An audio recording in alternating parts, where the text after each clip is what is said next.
Hello guys, we're live. How you doing? Welcome to another watch along. I'm joined by Az. Az, how you doing? I'm good. I'm comfy. Yeah, I'm, I I'm in my bet. living room. Got my laptop on a little stand. Got the football on over here. It's all good. I'm loving that. I'm very jealous of you on the sofa. Az is in his living room. I'm in my sort of work room. But yeah, thank you guys for joining us, and obviously welcome to another video. This is part of our Euro 2020 coverage. Just to let you know, we're obviously partnering with UEFA, but Comfy. also Just Eat. It's obviously to provide you guys with tips and strategies. And we're going to be giving away Just Eat vouchers, as I'm sure you've heard about already. So make sure you're following those hashtags, yeah? Euro 2020, Euro Fantasy. We look forward to seeing your teams on social as well. How is everyone doing? What are your predictions for the night? Let us know. As you've decided to watch Ukraine-Austria as first pick, tell us why. What interest have you got in that game? Do you know what? I'm really excited. I don't think I've done one of these with you before, have I? It's my No. first. Your enthusiasm is infectious. I'm even more up for this game now. Yeah, I chose to watch Ukraine just because I've really enjoyed watching Ukraine so far. They were a team that I wrote a few articles for on Scout. Yeah. I was massively backing Malinovsky, who's been a huge disappointment. Not in terms of his performances in the Euros. I think he's played really well, but obviously missed Yeah. that penalty in the last game, and it's Yarmolenko that's stolen the show really. Yeah, I'm just a big Ukrainian fan currently, so I thought I'd give you the Dutch game, and I'll take this one. Keep my eye on Malinovsky. Yeah, I'm pleased. Do you know what? I have a big interest in the games tonight. Now, obviously, look, if you're supporting, the Netherlands, or Ukraine, or Austria, or even North Macedonia, you've got an interest. Maybe you've got a couple of players in your team from those guys. But I'm also looking at the tournament and going, my Italy team are gonna play one of these guys, and I need to do a bit of scouting on Ukraine or Austria. I'm really hoping we get Austria because Ukraine scare me a little bit. Mm. Shevchenko as well, like the manager as well. AC Milan legend, knows the Serie A game and the Italian game so well. So I'll be scouting tonight for sure. But also, I'm so happy to see some of those assets like Depay and Dumfries for Netherlands, because they've just been brilliant, haven't they? Yeah, yeah, and we've all been a bit worried about rotation, haven't we? Well, you less so much because you're not really doing the UEFA the fancy games, are you? Yeah, But yeah, we were those of us that are Dumfries, Depay, Wijnaldum. These are all people who are featuring quite a lot of teams. I know that quite a few people have wildcarded, taken them out, or played their chips and taken them out because they were worried about them starting. yeah. I stuck with Depay, so I'm really hoping that he puts in a showing. He's obviously only got one goal so far of that penalty, but it'd be nice if he got a big haul tonight. But yeah, I mean, I'm not too surprised. De Boer has kind of switched to this new system. I Yeah. think he wants to make sure that the players are used to it, and the further they get in the tournament, he wants that chemistry and that kind of continuation to carry on. So I didn't think there'd be too many changes tonight. So yeah, they should win that game fairly comfortably, you'd think. Yeah, they should do. I was surprised that we didn't see a bit more rotation. De Boer came out yesterday and told us he was only going to rotate a couple of players, and that he has done. Despite Yep. probably clearly finishing top of the group. Although I guess that's not a foregone conclusion just yet. Mm. But in terms of big changes, yeah, I mean the midfield three is De Jong, Wijnaldum, and Gravenberch now. Van Holt keeps his place at left wing back. We didn't Yep. expect that. And Depay partners Marlon up front, so it's He's out of slight contract, right? tweak. Van Yeah, Aanholt. yeah. He's playing for a move somewhere. It's pretty remarkable that he's starting for Holland in these games. Yeah, because he didn't even end the end of he didn't finish the end of the season for Palace, did he? We saw Mitchell getting all the game time, and Yep. I thought Van Aanholt's not even going to be kind of up to speed come the Euros. There's no way he'll start for Holland, and here he is, I smashing know. it. Yeah, Yeah, yeah. Well, I guess the system suits him, doesn't he? Wing back. yeah, Van Aanholt as a wing back. I mean, he's such an attacking player anyway. You worry about him a little bit when he's in a back four, but being given license just to bomb forward as much as he wants is great for someone like him. My game's kicked off. I don't know what your delay is, but Oh, nice. I'm 14 seconds in. This is the benefit of me watching it from the sofa rather than my PC. If I Yeah, watch it on the app on my PC, I'm about 2 minutes behind. yeah, yeah. We'll be Whereas on As is going to be keeping you up to date so quicker than normal. Usually, you guys have to wait for my delay to sort of update you with goals or assists, but As will be almost certainly watching it when you're watching it, which is pretty cool. I will, yeah. And I had to buy myself a little digibox because I was so sick of being ahead, being behind. Getting a text from someone saying, "Oh, what a goal!" or "Did you see that goal?" or you're doing a stream or something, and because I do the tweets for Scout sometimes. Yeah, okay. So watching those on a delay, and like I'm doing the tweets, and there's people who know the score quicker than I do, and I'm doing the bloody updates. So yeah, it's I just went out and bought myself a little 30 quid digibox, and so much better. Yeah, fair. That's it. First world problems, right? Being 2 minutes behind. Well, it's when you're tweeting, it's important because so many rely on those tweets, and so many must have notifications set to Scout. And if you don't, then it's worth doing it for that alone, just for the score updates, not just in FPL, but in Euros too, right? You guys have been really active, so it's been great. My game, it's been fun. My game's kicked off too. I'm 51 seconds in.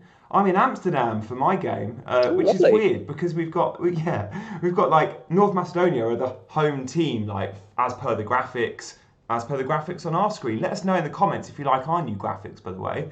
And Netherlands I've got scores for you, Gianni. I've got scores for you on the screen. It's such a treat. You're going to have to remind me to update. Hopefully we're going to get loads of goals tonight. And the guys in the chat, loads of you are excited. Louis, you've said you've asked me how I am with Italy. We'll get to Italy very shortly. Lou, you've also said you're on Yaremchuk as captain. Interesting. I don't dislike that at all. Others are on Depay captain. Let's see how that goes for you guys. Let us know your predictions. He's my captain tonight, Depay. Yeah. It's all Austria at the moment, by the way. 2 minutes in. Couple of good, actually, quite a poor touch from one of the Austrian strikers. I don't think it was Arnautovic. Must have been the other one. Better touch. He was probably in, but they just had a corner. All pressure Austria at the moment. Yeah, we've had a shot from Gravenberch for Holland, edge of the box. Opens up his body and goes for that top corner, but yeah, narrowly wide. But yeah, good start from the Netherlands. 2 minutes in for me in Amsterdam. I'm expecting goals in this one. By the way, for team news, if you're interested in North Macedonia, the big names Alioski and Pandev, of course, both start. And I know there's a bit of interest there. Pandev, he's a hero, isn't he? Yeah, I was so delighted to see him score. Like he's never played in a major tournament for his country, and I think he's 37, 38. 37, I think. Yeah. Outstanding. Yeah, what's your highlight been so far, Az, of the Euros? Definitely not England. I'll tell you that. I've enjoyed Sweden's performances. Yeah. Kind of the underdogs. I like that 0-0 against Spain. I actually quite enjoyed that game as 0-0s go. Kind of good to see them going toe to toe with some of the bigger names. Yeah. Or Ukraine, good attack for the Ukraine here. Yaremchuk, straight to goalkeeper's hands. My highlight, good question. It hasn't been my Euros team. They've all been doing terribly. It hasn't been my fan teams. They've been doing pretty terribly. I'm trying to think of the best match I've seen. There's been so many good games, isn't there? Yeah. The Netherlands were involved with the cracker with Ukraine, weren't they? Yeah. They got it back to 2-2 when they're Ukraine. They were 2-0 down. Got it back to 2-0 right. and then lost a late goal. That was one of my faves. I'd say the Ukraine last game was really good. The North Macedonia game as well. I really enjoyed that. That was kind of the Ukraine I expected to see when I was kind of writing them. Just lots of attacking verve. Yarmolenko, Malinovsky, Yaremchuk all kind of, bossing it and running the show. I'm trying to think who else. I mean, to be honest, I don't want to give you too much credit, but I think the stars of the show have been Italy. I just think they've been by far the best team. So fluid, great passing, good goals. Yeah, I think looking at performances consistently, they've been the standout team by some margin. You must be well happy. I'm absolutely buzzing, mate. And Nicholas in the chat said Belgium's goals and team goals have been very exciting to watch. And I agree. Yeah. That De Bruyne sort of no-look pass. So good. So imagine being able to put De Bruyne and Hazard on in the second half, like when you're 1-0 down. What I would say about Belgium, though, is whilst they look very good going forward, if I look at a back three of Boyata, Vertonghen and Alderweireld, or Denayer if he comes in, I fancy my chances. And Italy could get Belgium in the quarterfinals. Probably will if both teams get out the last to 16 round. But I'd still fancy my chances against Belgium. And for me, like Italy have been Louis, you asked how have I been. Like, I have been absolutely buzzing. It's been brilliant. We never start tournaments well, and Italy are always one of those teams that you don't want to write off, but start slowly. So to see us start with a bang, Yeah. then change the 11 yesterday, 8 changes, and still, yes, Still it wasn't won. as good, Yeah. but it was the same style, the same performance, the same tactics, and that's what I want to see. I want to see players come in and do the same job and have a very clear identity. This Italian team has that identity. Well, when was the last time you associated Italy with like attacking play and you know, fluid movement and great, you know, normally you build your foundations on a solid defence and kind of work from there. And it's like you just ticking every box. 3 clean sheets, loads of goals scored, really, really exciting attacking players to watch. Spinazzola, like in the first 2 games, just bombing forward every opportunity. It's not what I expected, to be honest, from Italy. Is he in your team, Az? Spinazzola, have you had him in? Oh, of course. Yeah. He's been amazing, isn't he? He's been maybe player of the tournament. Yeah, him and Dumfries have been the 2 fullbacks have been the 2 players of the tournament. Yeah, absolutely. Yeah. I look forward to. Do you know what? Off the back of, and speaking now just about Holland, by the way, playing in their away black kit, love that. Oh, lovely. Yeah, it looks really good with the orange trim. I wonder if players like Dumfries will be really sort of will be linked to a Premier League club. So I think he's about 26. I think Everton in the past have been linked. I'd love to see players like him in the Premier League, especially those that want to play with wing backs. And Spinazzola is playing in a back 4, but given licence to go on. But the way fullbacks have evolved, we just get such exciting former wingers playing in those roles. And we're seeing quite a few of them now. Great. Like Mounier for Belgium, really good. Gozens of Germany. Yes. Alioski playing at left wing back. Robertson playing at left wing back. It's, you know, in the Premier League, I think there's only really Chelsea and Wolves that use it. But we might start seeing them sort of come back. Because I think you're right. It does free up space, doesn't it? You know, you can play with 2 strikers. You can, you know, put 3 midfield. It was really popular in the. I mean, everyone was playing with it at one point. Arsenal, Tottenham. Yeah. Everyone had a phase, didn't they? Yeah, they did. I think Conte was one of the first to do it. Yeah, he was. At Chelsea, and then Conte had success with it, and then everyone went there. Yeah. And I remember even Mourinho at United having to resort to it just to stop them conceding goals. He was like, let's try it. And, you know, to a degree, it worked for a bit. They played Luke Shaw at left centre-back even for a bit. That's right, yeah. So, yeah, it'll be interesting to see what they do next season, knowing that Thomas Tuchel's had such success with it. I guess it depends on the makeup of your squad. Do you convert wingers to wing-backs, a bit like Conte did with Victor Moses? Absolutely, yeah. Wasn't very good going forward, but was a winger. Or was it good going forward, but didn't have the X-factor, converted him into a wing-back. And, you know, you watch the likes of Spinazzola or, Florenzi got injured in the first game, but again, he's a former winger made into a fullback. So, yeah. He's almost trying to do it with Hudson-Odoi, isn't he? He was playing him there a few times. Yeah. Even over Reece James, or when he wanted to give Reece James a bit of a rest. I don't know if that experiment's going to continue, but it seems to be, you know, you see it with like someone like Saka as well can drop back and play. The young players who are kind of still trying to find their position. They're often so happy to kind of play anywhere that kind of system suits them quite well. A bit less defensive responsibility, chance to go forward a bit more, create the width. Oh, just so you know, we've had a couple of Wolves price reveals for the Premier League. Oh, I was wondering how long it would take us to speak about prices. Yeah. Go on, what have we got? We got Jimenez in at 7.5. Oh, okay. Interesting. Traore is down to 6. And then they've got 2 defenders at 5 in Nelson Semedo and Bolly. Price drops across the board for Wolves. Definitely, because, you know, Bolly would have been 5.5 last year. Semedo was 5.5. Yep. Nice. Well, we might. Will we get a starting Wolves defender at 4.5? Oh, action. North Macedonia are in here. Oh, wow. Is that Pandev? They've scored. 1-0 North Macedonia. Who is it? It's not Pandev, but there's been a goal. Oh, I think a flag's gone up. Oh, no. VAR will look at this. The flag has gone up. The celebration has taken place, and then he's been pulled up. It's a really good ball. I need to see lines. That's so tight. Without the lines, they've got rid of them. Without the lines, I don't know if that's going to get given. I really can't say. That is literally, that's one of those where you go 6 really of one, tight? half dozen of the other. Yeah. I'll get you the goal scorer. It's Tchaikovsky. Number 7, who is like the sort of right-sided forward in the 3 behind the 1. It's not been given. What a shame. No. Damn. another good chance for Austria. They're creating quite a lot from getting quite a lot of joy from corners in this game. They've created 2 good chances from corners already. Ukraine have had one attack, but it's been mostly Austria, to be fair, in this game. Yeah, that's a shame. I didn't even get a goal alert come up on my phone or anything. So do you know what, Az? The VAR has been so quick. Like, it's been amazing. Like that then, genuinely, we'd still be looking at it now. Oh, Netherlands are in here. Depay. Oh, he tries to find Wijnaldum. Oh, it's intercepted. He could have shot. It's quite tight. He lays it on a plate for Wijnaldum. The defender just gets there in time. So it's not. But really greedy as well, Depay.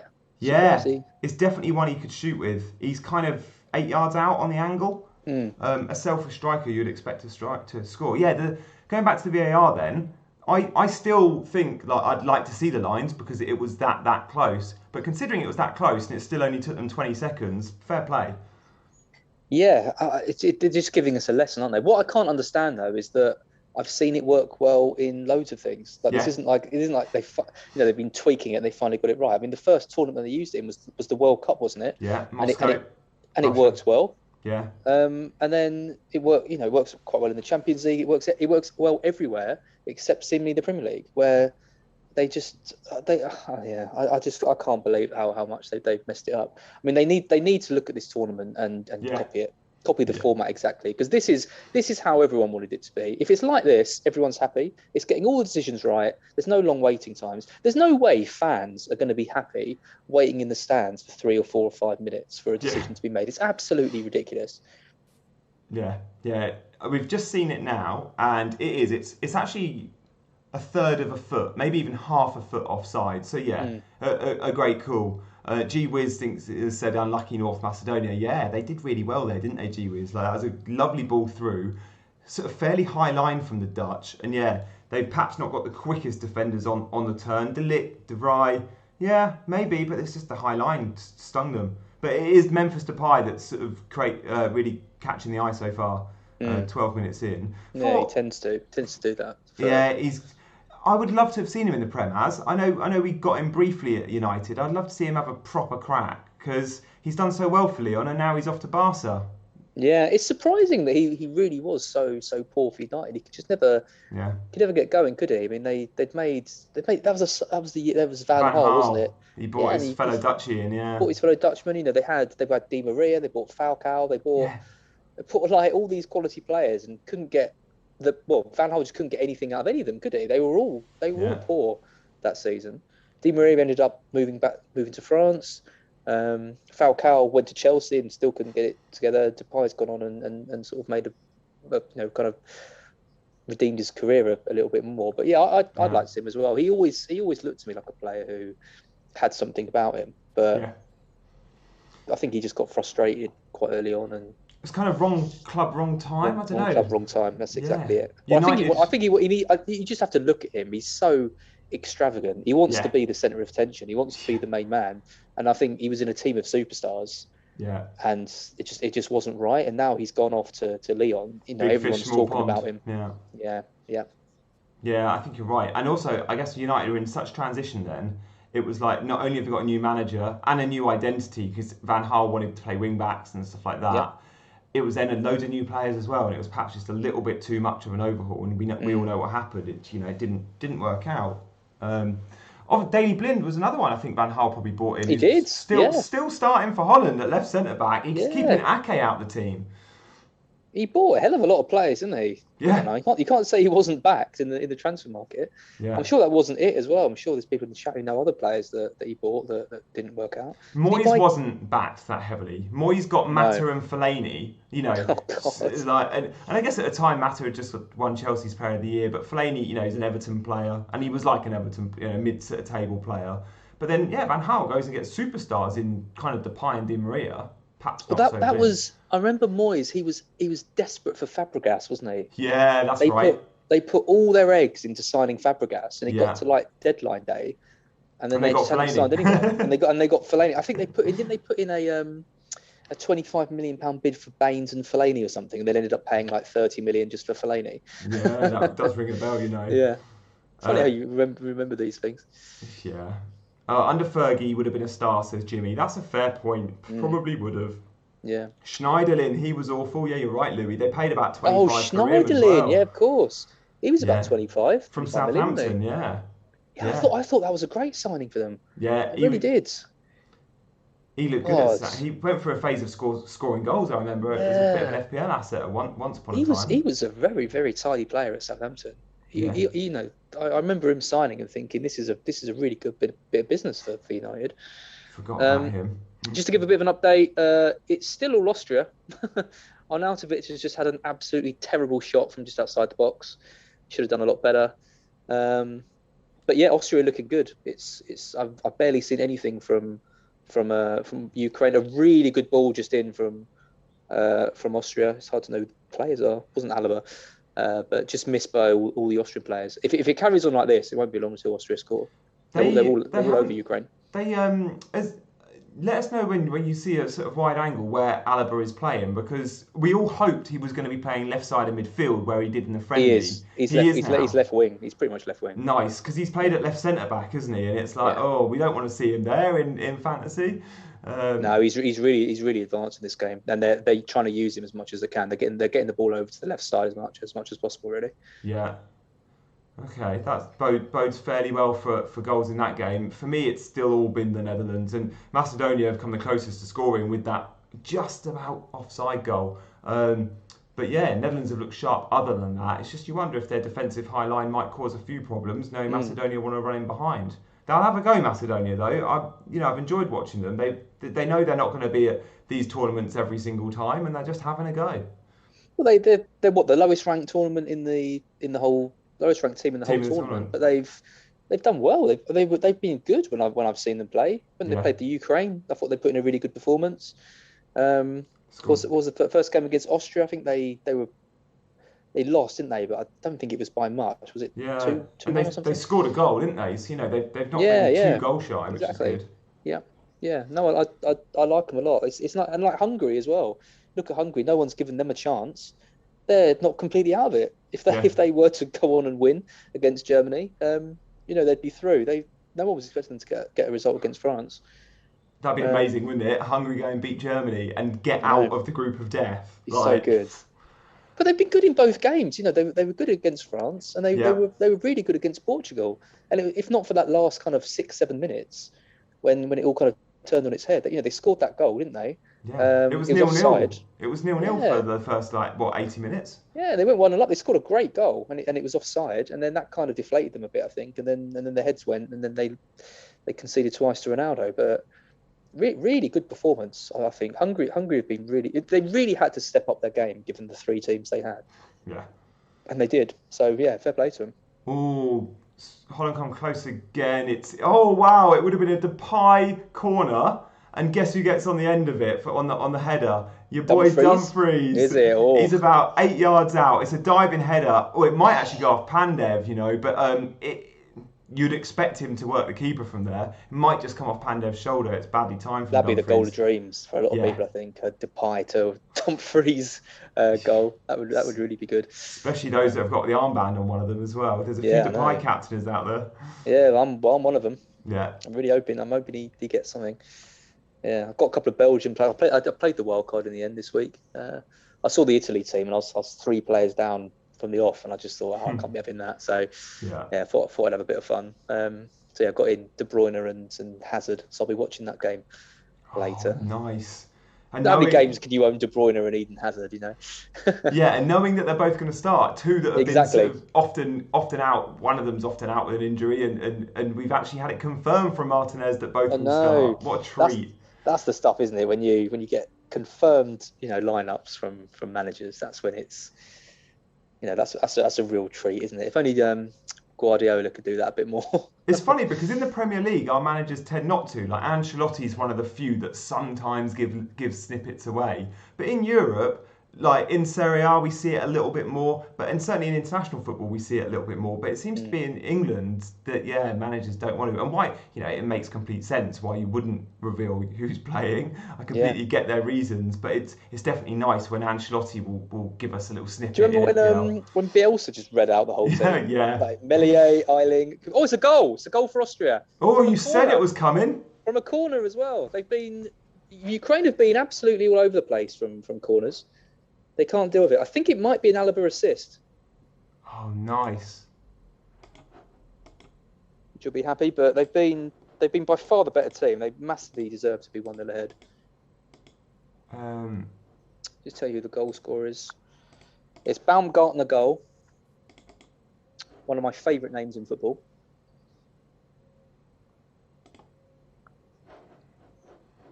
Yeah, that's quite a mouthful, that, isn't it?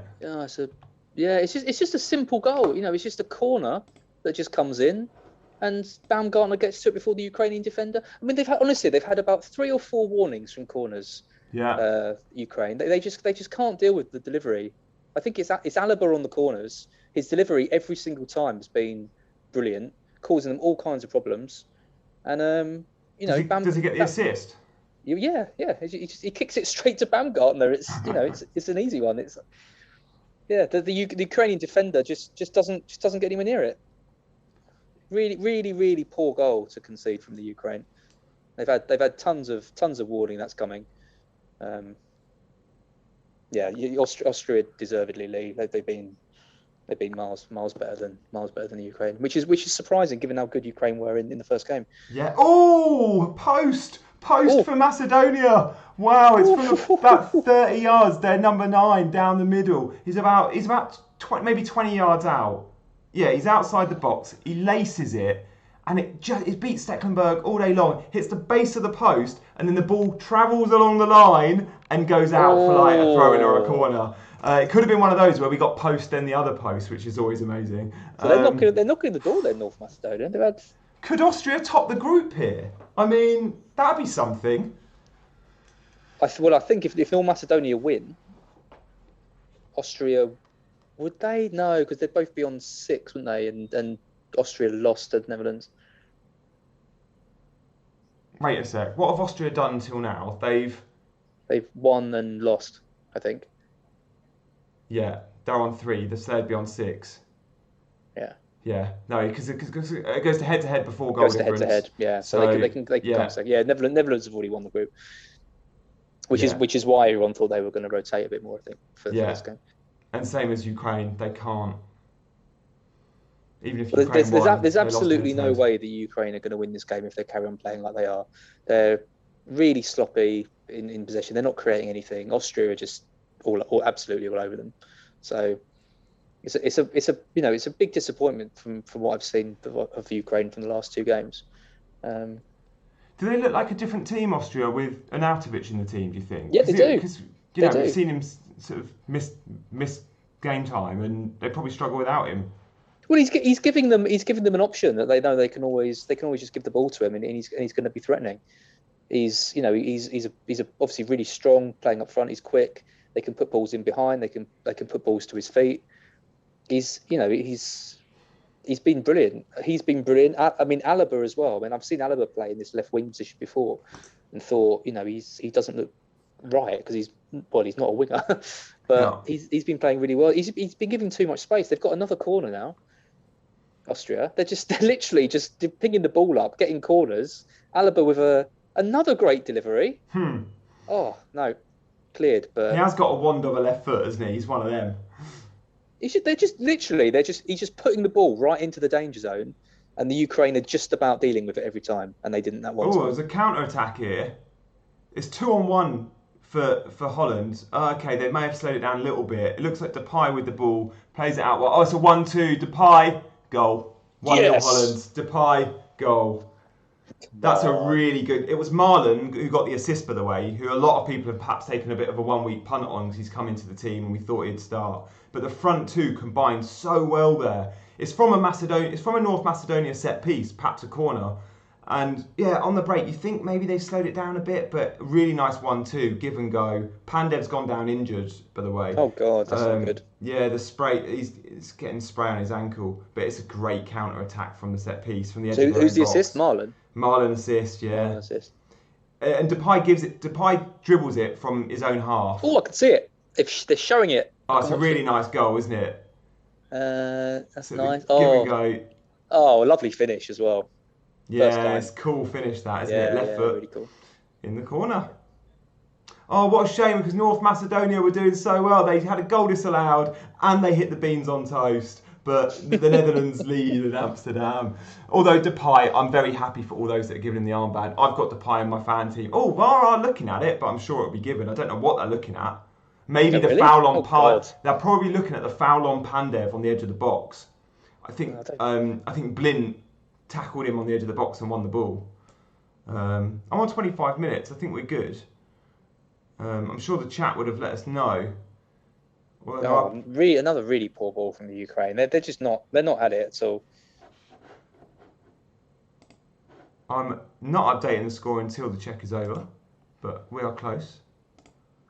Oh, they've got Peter Walton giving his update. Oh, I wonder if he'll agree with the referee. It's been given. Goal given. He loves to agree with the referee, that man. Yeah, shock. Okay, I've got to play on a couple of my fan teams. I got to admit, I did take the captaincy off him on a couple. There's a few teams where I've just kept the captaincy on him because I thought he could be one of the top scoring players in the game. Yeah. Given that he gets rewarded for shots and all that, but True. I was a little bit worried about his minutes today. His minutes. I was too. I must admit, I didn't even consider him for the armband, which is silly because he's playing North Macedonia. But it's all about the Germans, isn't it? He probably won't get 90. He probably won't get 90 today, Depay. You wouldn't think he would. You'd give him a bit of a rest, wouldn't you? He could come off at half time if they're 2-0 up. A bit like Bonucci did yesterday. I mean, that stung me. I mean, I had Bonucci in my team, and 45 minutes. But what about Donnarumma coming off at 89 minutes? That's an interesting one. I read why. So Mancini in Italian 90 was part of the Italy squad, and he says his biggest regret in football was not being able to feature in that tournament. So since then, he's made it like his thing to make sure throughout the tournament, 25 of the 26-man squad now have already had minutes. So he just wanted to get them all to say and he said in Italia 90, what a lovely man. I could have got 1 minute at the end and I still could have said I've always played at Italia 90. He just wanted that. So I think I'm like, oh, that's pretty cool. So that is really cool. Yeah. That is really cool. He's hard to dislike Mancini. He's just brilliant. It is. I love his all the stuff he's wearing, like his suits and stuff. Yeah. You see that one? It was like there's a picture of him in his suit in the first game, and it was like when you're managing Italy in the Euros and then partying in Miami. Yeah, I saw like that. His white like jacket. Yeah, he's good value, and also I feel like he's a bit underrated. Like we forget how good he was in the Premier League. Like yes, Man City had a big injection of money, but he was the first to win the league at Man City, and plenty of managers haven't won leagues every season. Oh. Really good chance for the Ukraine. Ball comes in. It's a great save from Bachmann, the Austrian keeper, actually. And then Yaremchuk is there, but just can't quite get on the end of it. Oh, Bachmann will be in a few teams as well. There's a couple that went for the sort of two budget keepers, and with chance for Holland, but no, collected by the keeper. Yeah, there's a few that might have Bachmann in. He rotated quite well with the Russian keeper, Shanin, that missed out in the second game. So we don't know if he's going to start when Russia play, I think, tomorrow. I hope not, because I've gone for the other Russian keeper who did start. Yeah. Well, presumably he was dropped. I think so. Yeah, he played the first game and I don't think had a particularly good game. I don't know why they wouldn't drop they won the last game, so I can't see them dropping the keeper again. It's a really good save from Bachmann. Yeah, he's at Watford, isn't he? He's the Watford goalkeeper. Oh, is he? I didn't know that. Yes. Okay. I'm actually looking at Watford for next season for maybe a cheap defender. I haven't seen the prices yet. I haven't seen the prices yet, but I did think we might get a 4 million, definitely 4.5 gem at Watford. We have a 4 million defender at Norwich. Do we? Who plays, apparently. Okay. Max Aarons is 4.5, which I thought was well priced. Oh, they're in! Dumfries saved! Oh, wow! Dumfries could have easily scored there, That would have been his third goal and second assist in 3 games. What is going on? He's so advanced.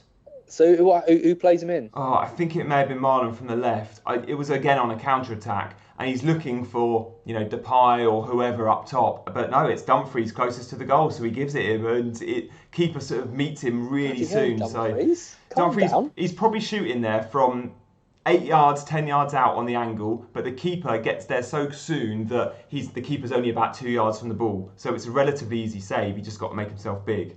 And Dumfries just keeps it down and hits it hard. I'm going to see the replay in a minute, so I'll talk you through it. Who does Dumfries play for? I think it's PSV, and I think he's about 25, 26 years old. Yeah, so like you say, it could be Premier League move on the card or cards or somewhere. Yeah.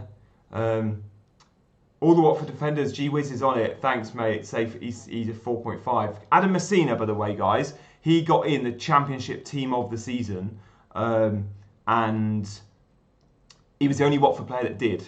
And Messina is a fullback that got quite good delivery. Watford kept quite a few clean sheets. I just thought if he's in at 4.5, I might take a little punt on Messina.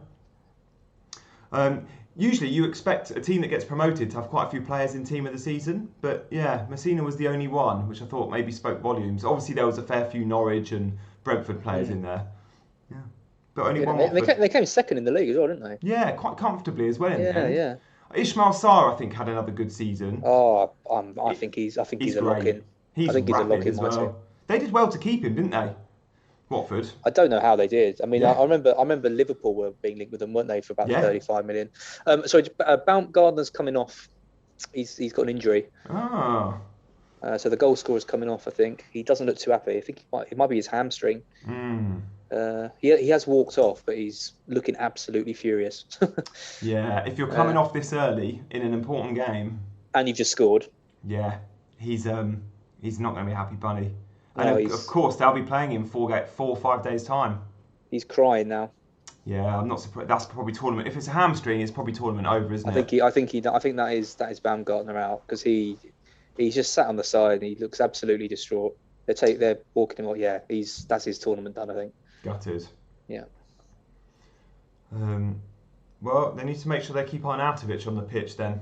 Even Schopf is on. I don't know much about him. No. That is the one good thing about the Euros. Anyone that does really stand out, you do get to educate yourself because you go, we'll find out about him. Like, I wouldn't have known Dumfries was 26 and played for PSV. I might still be wrong on that, by the way. I think I looked that up a few games ago. But, and you go, okay, well, can my club bid for him? Or, you do get those moves. But you've always got to be careful. There's always some players that do really well at tournaments. Premier League or any clubs come in for them and then they're just not the player they thought they were. Well, look at Renato Sanchez. I mean, prime example. Although he is delivering now again for Lille, but still, it's a good point. He was very young, but I remember he signed. He played that amazing tournament for Portugal. Then he went to Bayern, didn't he? Then went to Fulham. Swansea. Was like, oh my god, how the hell of Swansea, wasn't it? Swansea, yeah. It was at Swansea. It was like, how the hell have Swansea managed to sign? And that was only because they had Clement as their manager, who had been the assistant to Ancelotti at Bayern. That's right. Yeah. And he was terrible. He was rubbish. Remember, he passed the advertising board. Yeah, I was at that game. That was at Stamford Bridge. He did that. Yeah. That's still one of my favourite ever things in football. It's just so ridiculous. Yeah, that was absolutely class. And now he's doing it for Lille, and maybe he's one of those players that just needs to be in not a Playboy team, not in a superstar team. Yeah. I think he was about 18, 19 when he was at Swansea as well. So it's hard to judge a player, but it's like Odegaard as well. He signed for Madrid, didn't he? When he was about 16, and then couldn't really get in the team, and then went off on loan, and he's now maturing quite a lot, and looks like he's going to sort of fulfil his potential. But must be difficult signing for a big club like Bayern or Madrid when you're 16, 17, and so much expectation on you to be like, the amount of money that they've paid for you. Yeah. Guys, give us your examples of players that have smashed it at a World Cup or Euros, gone to a club and perhaps not lived up to the hype. I've just thought of one. James Rodriguez. Now, whilst I think he's a brilliant, brilliant footballer, he was the best player, arguably, of the Brazil World Cup in 2014. He scored a couple of worldies for Colombia. Do you remember that? I don't even think arguably. I think he was by far the best player at that. He was amazing, wasn't he? He scored a goal against Brazil as well. And Real Madrid went and paid crazy amounts of money for him and barely used him in the 3 or 4 years he was there. Yep. Well, they couldn't. A lot of times he was injured. Wasn't he? Yeah. And he just never quite lived up to it. Now, in FPL next season, I think he's in at 7 million. If he can stay fit. Do you remember how well he started the season last year? I do. Well, unfortunately, I didn't have him. Yeah, yeah. I also saw Luca Dean was 5.5. I thought that was generous of FPL. I think he's a 6 million player, but you know. Examples coming in already. Diouf at Senegal. Yes, Liverpool came in for Oh Diouf, didn't yeah, they? yeah, of course. Karol Poborski, Chris Smith, yeah, Euro 96. He scored that famous goal, the lob, didn't he? I think he was all right at United, wasn't he, Chris? I don't know. Chris says he was truly Harsh. awful. Maybe. Yerry Mina, yes, that's a good example. Oh yeah, Barcelona paid a lot of money for him as yeah. I well. remember when Everton got him, it was like, Yeah, wow, they got this incredible player. I remember he was like a Football Manager gem as well. was he? Yeah, he's one of those players who you just kind of signed no matter who you were because you know he was going to turn out to be one of the best. He scored a lot of goals, didn't he, as well, in Yeah. the clubs he were at before. He barely gets any attacking returns now. Well, in the World Cup for Colombia in Russia, he was a huge threat at set pieces. Him and Harry Maguire were winning every header going. Yeah, absolutely. Fortune says Salif Diao. Yeah, I like that. I think it was Diao and Diouf, the same Senegal team, and they both went to Liverpool. I feel like if it was that the same Diao. Probably was. What can go wrong when you sign sign two players from the same nation after a good showing? Take both. Jondre says Pavard. I feel like he was already at Bayern Munich when he played for France. I'm pretty sure he was. Oh, that goal he scored. Oh my God. Oh, that was absolutely disgusting. Hit it so clean, didn't he? Just the cleanest strike. Absolutely outrageous. And he's meant to be a centre back. I know he's still playing for France. Oh, right back. Oh, what we had? It's a brilliant save from the Ukrainian goalkeeper. Going to tell you a bit more in a second. Who is it? First of all, it's Lena. It's a Lena shot. He's in the penalty area. He kind of tries to curl it into the corner, and the keeper dives right across the goal to save it. It's a great save. Oh, okay. We'll stop the chat in 1 second, but I'm going to give one more example because it's the best one. Not Chris's example of Kaka, because Kaka is just the best player ever. Sorry, Chris. Bloody hell. Jimmy says, and he's nailed it here, Kleberson. I remember Kleberson is just a perfect example. Yeah. Such a good World Cup. I can't remember when. Was it like, I don't know, I can't remember which World Cup it was. But United came in big and he just, that was under Fergie. One of Fergie's few mistakes, I guess. Yeah. Would you class Varane as a mistake for United as well? Yeah, I guess he was a bit, and Chelsea, but I don't know. Yeah. He was so good though. Like you could tell he was good. He just could never do it, could he? Yeah. Wrong system as well, I think, for him. Yeah. There's been a few. Chris, he's laughing at the Kaka one. I wonder who will get big moves after this tournament. It's bound to be. I mean, it's interesting because we talk about like Harry Kane, moving 100 million or whatever. There's so few clubs. I mean, with Real Madrid and Barcelona in as much debt as they're in, they're kind of taken out of the equation of big moves. So you're looking at like the likes of City, Chelsea, PSG. That's probably about it, right? That's probably it. It's probably those three, isn't it? And I guess you can put United in the mix, but probably not with Kane. But because we're talking about, it's not just Kane. It's Grealish as well. Is another one that could be up for grabs in the England team. Well, City aren't going to spend 200 million on Grealish and Kane. No. They're in for there's talk they're in for Haaland as well. If I don't know, I think Haaland's. Okay, I'll ask you. You're a Chelsea fan. I did like you until I found that out. But who would you go for? Oh yeah, really quiet. Who would you go for out of Haaland v Kane if you could pick one for Chelsea? I'd go Haaland all day long, but that's only because I'm there for give me someone for the next 10 years, and I know I've got. If you said for one season only, for next season you can have one of those players for 9 months. You go Kane because he's proven in the league and he'll fit the system and whatever. But Haaland, I just want that investment in 10 years. And if he doesn't play well for us, he's still going to be £100 million forward because it's Haaland and Real Madrid would take him and he'd do well in a different league or whatever. But I'd love him. I'd love him. I just don't know why City would pay 100+ million for Kane when they could get Haaland for the same money. Haaland to me just seems a better investment than Kane. Especially if you get him next year, because you can get him for his release clause at like 60, 70 million euros or whatever that release clause is. But then I imagine you're going to have about you compete with everyone else. Clubs. But if you're City, you can pay him higher wages than everyone else. Yeah, true. I don't think Chelsea get him on that release clause, but I think City could. Because of Guardiola, because of the wages. I don't But know. the risk is that Chelsea do just play 100 million from this season and get him, and then I think we have to if we want if him. you've slept, yeah, so do I. I don't think City do. I think they've got a chance of waiting a year for him, but Chelsea wouldn't get him on the release clause. My other fear with him is he's a Raiola client, and Raiola with young superstars like this likes to find middle sort of stepping stone clubs, and Chelsea might be used as that. It might be, yes, he'll sign for Chelsea, but only if he has a 120 million release clause after 2 years that Real Madrid can come in and activate. And he did that with De Ligt at Juve. So De Ligt was obviously Ajax's sort of prized asset, and Juve got him, and every club wanted him, and they paid good money for him. But there is a clause there. After a couple of years, he can move. Oh, it's so, you know, it's a horrible like system, isn't it? Because like he's doing that because he's gonna. How much money is he gonna make from that? Yeah, if Haaland gets £100 million offer and leaves, Raiola gets probably 10 million, maybe more. Yeah. And then he moves again. He's got another 10-15 million in his pocket. They really have got to do something about agent fees. It's just absolutely crazy. Chance for Macedonia.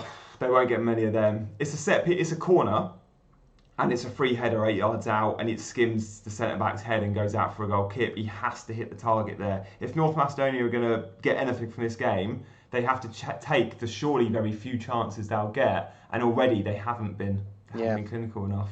But Netherlands conceding big chances here. 41 minutes played, and they've conceded a couple of big chances. Like, yes, they're very attractive on the eye, good going forward, but is that Austria in. Oh, he's missed it. Oh, could have been 2-0. Oh, it's on Nautovic. Absolutely glorious chance. Like, couldn't wish for a better opportunity. Really? Jeez. Yeah, Austria. It's a great move from Austria down the right. It's 2-on-2. Ball comes open from the right. Absolutely perfect ball. And Arnautovic on his left foot just hits it wide, absolutely scuffs it. Absolutely terrible. Ouch. Honestly, you would back him to score that 99 times out of 100. It's a really, really bad miss. He's another one that might get a move off the back of the Euros, because I don't think he's very happy in China. I'm sure he's earning a lot of money, but I think we could see Arnautovic back in Europe sometime soon. He was linked to go back to West Ham, wasn't he, at one point? Was he? I'm not sure the West Ham fans would take him back. Yeah, I'm not sure Moyes would. Oh, Depay, really nice feet. Oh, that's beautiful. Nothing comes of it, but dazzling feet in the area. Takes it around 2 players. They're worried about conceding a penalty, but he's just such a skillful player. Ukraine, Arnautovic. Ukraine I'd like poor to again. Like Ukraine knocking the ball around really well, and then just a really, really poor delivery into the box that comes to nothing. It's kind of been the story of their first half. Really, they've just had no threat really in the final third, except for that one good save, Backman. Austria have been by far the better team. Austria should be 3-0 up. Gosh, they're hitting form at the right time then, ahead of the knockouts. Yeah, absolutely. Oh, attack here. Oh, it leads to nothing. Yeah, the Netherlands really do commit numbers forward, because you look at the front two. And yes, by having a back 5, they've not got that extra midfielder. But because the wing backs are so high, it's a front 2 and often a wing back or 2. So they always get numbers high. So Austria, who will Austria play as if they finish second? Oh God, put me on the spot there. Sorry, I have. Hang on, I can tell you. My wall chart's in the other room, or I'd let you know. I know that Ukraine. No, sorry, they'll play Italy. What am I talking about? Oh God, you put me on the spot, and it's. They'll play Italy, won't they? So they will play. It's Group C, isn't it? Yeah. Second in Group C plays Italy. Yeah, and Holland will play. And Holland will play. Probably one of the third places. 1C is. Oh, this chart's confusing. I think they get one of the third places, which is unfortunate that. Yeah, they play third in D, E, or F. Yeah. It's unfortunate. Both England's group and Italy's group, you win your groups and you don't play a third placer. You play a runner-up, but in most of the others, you play a third placer, which is quite nice. So Italy, Austria. That's going to be at Wembley, by the way, on I think Saturday. So Saturday the 26th. Austria have got. Oh, they've got 1 day less. It's in London. It's in London. Yeah, Wembley, yeah. Yep. Next, which is a shame. Shame it's not in Rome. I think Rome have got a quarter-final. But yeah, I don't think that will involve Italy. So yeah, Austria-Italy will be a good game. But Italy will go into a heavy favourites. But arguably, Austria will be tougher competition than the 3 games Italy have had so far. You'd Austria-Switzerland probably very similar. But if Austria play like this, they'll cause you problems. Yeah. I still fancy Italy to win. They haven't been. They played well, but Ukraine have been poor. But Austria have looked good. Like they've created some really good attacks. Alaba's been playing well. Arnautovic has been playing well, except for that miss. I mean, that miss honestly was absolutely terrible. If you get a chance to watch it later, have a watch. It was, you'd expect your kind of star centre forward to be. It's just a simple finish. It's an absolutely perfect ball to him, and he just completely scuffs it. They are playing well. I don't think they're a huge threat to Italy, but they could score, which would be better than anyone else. Oh, Austria through again. It's terrible again from Arnautovic. Oh. Absolutely terrible. It's a great break from Austria. 2-on-1. The guy slips, plays it to Arnautovic, who I think tries to. I don't know what he tries to do. He tries to chip the goalkeeper or do something weird, but just the goalkeeper just picks it up. Nightmare. Yeah, it's not good. When you're on top, you need to score these. You need to score. You need to put more than one away because it could be one of those. They are game of 2 halves. I cannot put into words how on top Austria are in this game. It is one of the most one-sided matches I think I've ever seen in my life. Yeah. I think they're going to score now. No, he's boned it over the bar. Another great chance for Austria. They've got about 7 players in the box. They're just completely. Ukraine are winning the ball back and then just giving it straight back to Austria. It's Lena again. Lena has a great opportunity to at least work the goalkeeper and just spoons it over the bar. Oh. But Ukraine are all over the place. Their defending is beyond atrocious. They've been known. This Ukraine team many have said they're good going forward. They got some nice, attractive players going forward, but defensively they're poor. And it sounds like we're seeing that tonight. We're not seeing the attacking nature, are we? We're seeing the occasional good bits of interplay between Yarmolenko, Malinovsky, and Yamchuk, but defensively, it's an absolute joke. FPL Rovers made a really good point, and I looked at this the other day. The Netherlands have an easy path depending on who they get in the next round. So round of 16, they'll get a 3rd place team of either D, E or F. That could be Germany, Portugal. It could be someone from the group of death. If it's not, it's going to be a nice game. Then the quarter-final is the winner of Wales versus whoever finishes 2nd in Group B. So again, that could be, and then before you know it, you're in the semi-finals, and you've just beaten Wales, and you're in the semis. Yeah. So but for me, it's all about who the Netherlands face. It could be the trickiest fixture of the lot if they go and get Portugal or Germany or even France. Yeah. That group of death is going to be some climax on what was it, Wednesday night. I know. I'm really excited for that. I don't know what's going to happen. I'm gutted. I'm in a work meeting. I'm not even going to be able to watch it. Absolutely I know that's a lie. I think it's an 8 o'clock kickoff, so I'll probably be on a train home, but stick for the second half. I'll miss the first half because I play football on a Wednesday, so that's at 7:30. So I'll go to the pub afterwards for the second half. But yeah, you'll watch to get the second half in. Yeah. So half time in Austria. Yeah, my whistle's gone as well. How's the football going now? Did you start it back up again? Sort of when you could post-COVID. Pretty much. Post-lockdown too. Yeah, it was. I mean, it was difficult at first few weeks. I think everyone who went was just so unfit. starting to get a little bit of fitness back now. I mean, it was hard last week. It was 28 degrees. Oh yeah. God, I mean, I ran for about 5 minutes, and I mean, all I've really got is fitness and kind of effort. I'm not actually a very good player. You're like a Gary Neville. I'll take that. Good pundit, worked hard on the pitch. To be fair, yeah, that probably is me. I mean, he was a better player than I could ever hope to be. But yeah, it's something like that. But yeah, add some heat in, sap out all your energy, and it's a tough game. It's a bit of a leveler though. because everyone was in a pretty bad way. So lots of misplaced passes and chances and things. But yeah, it's definitely nice to be playing again. Yeah, good stuff. Guys, thank you so much for being with us. It's been good. We've had a couple of goals in the first half. I think the second half's going to be really exciting. How many have we got watching? Over 100 with us. Oh, lovely. We've got Lynn in the chat. Lynn, how are you doing? Good to see you. It's a nice beard. I will absolutely take that. The beard is still here for one reason and one reason only. Lynn gave it the nod. Lynn gave it the seal of approval a couple of days ago. And as I was saying to you as off air, the beard will remain for as long as Italy are in the Euros. And if they win the Euros, it will remain until they're knocked out 4 years' time. Yeah, that's what you said. Yeah, I was going to say. You said to me you'll keep it until they lose, right? So that includes it's going to be brilliant. You're going to have a proper proper long beard, given the way Italy are playing. Yeah, I trimmed mine today.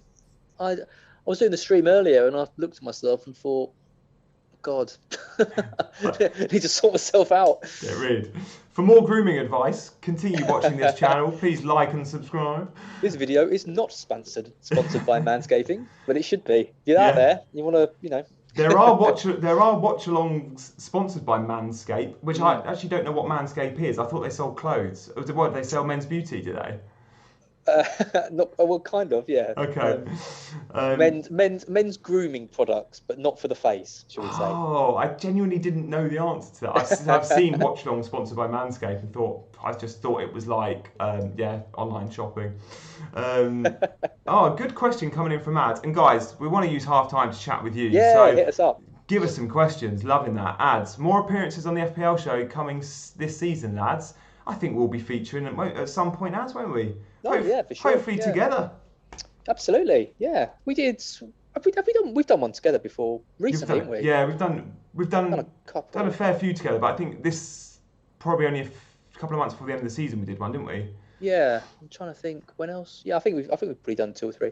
Yeah, definitely. I mean, I'm kind of loosely booked in to do one a month. Yeah. Down there. Looking forward to doing those again. It's always.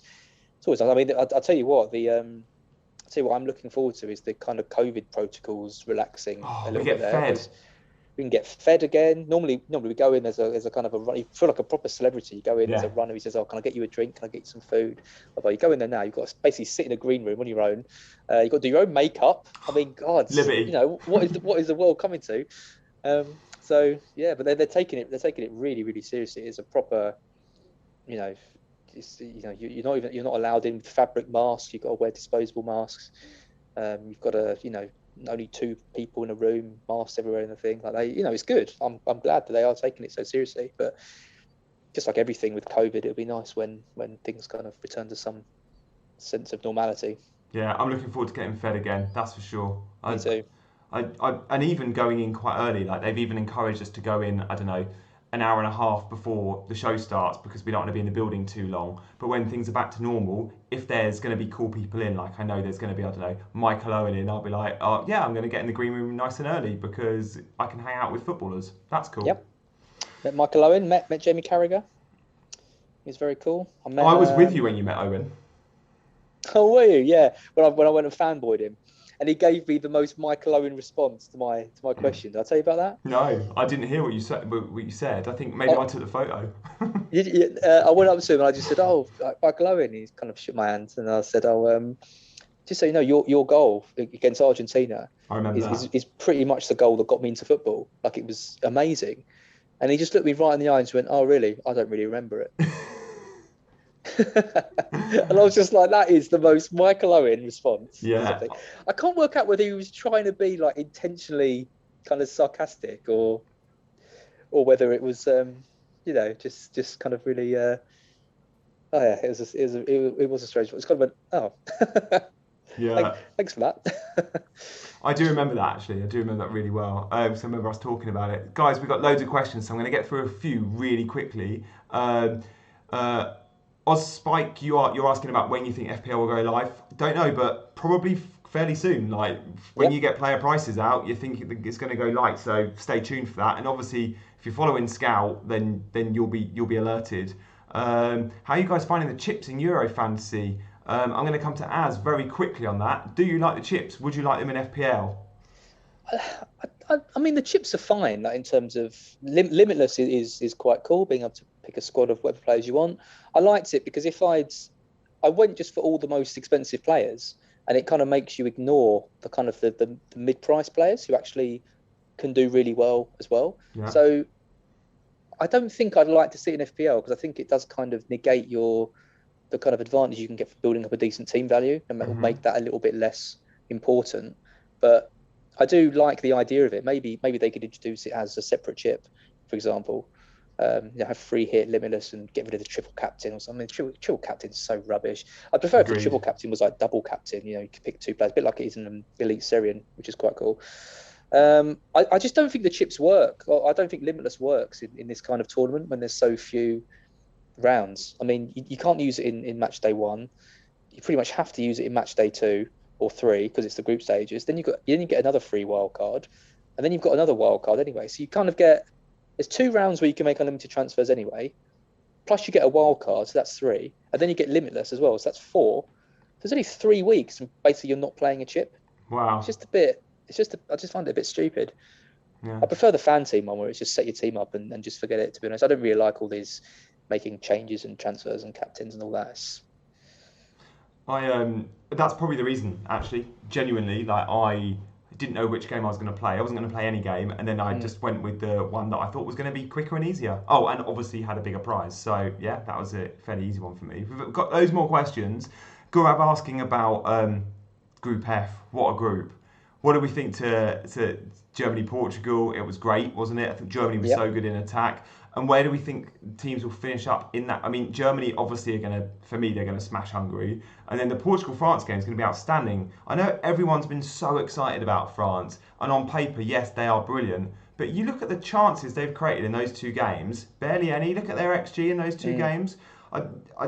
It's not a free-flowing France team, even with Mbappe. So I think Portugal could cause them problems. It's going to be definitely one to watch on Thursday night.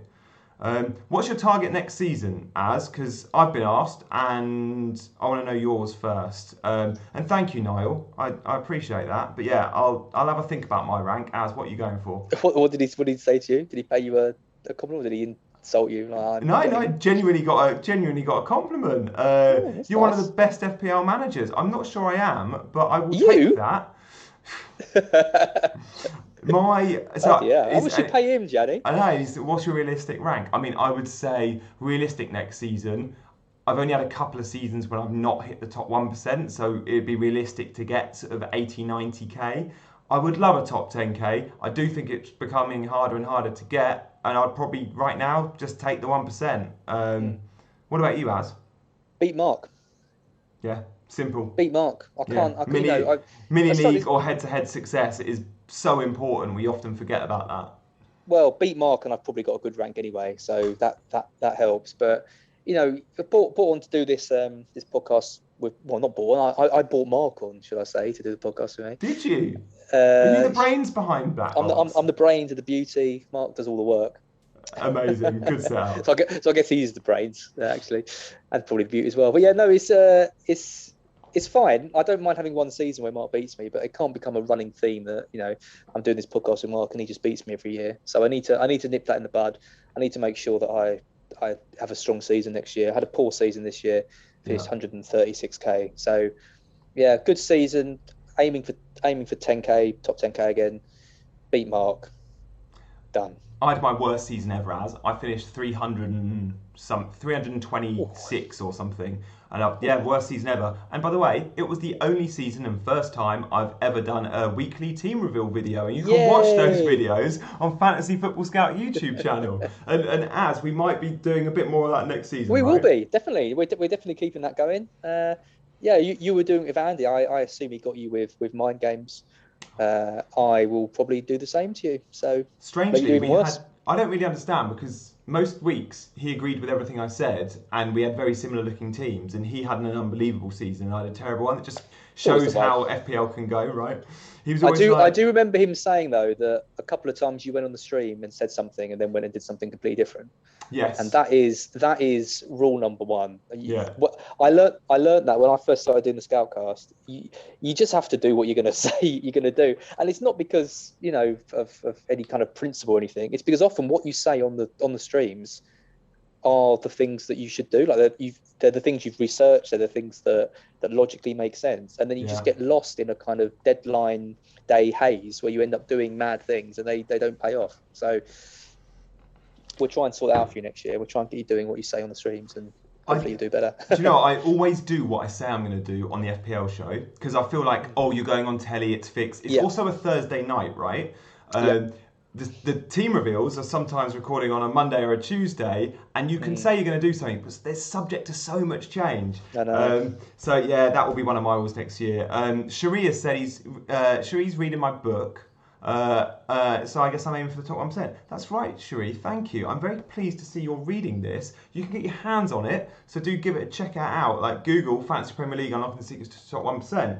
Google that, and also Google this. This is called Wasting Your Wildcard, and this is the shopping TV segment of the stream. Check out both these books. Perfect summer reading if you want a little bit of downtime and you perhaps don't want to start creating your draft teams already, because it might be a little bit early for that.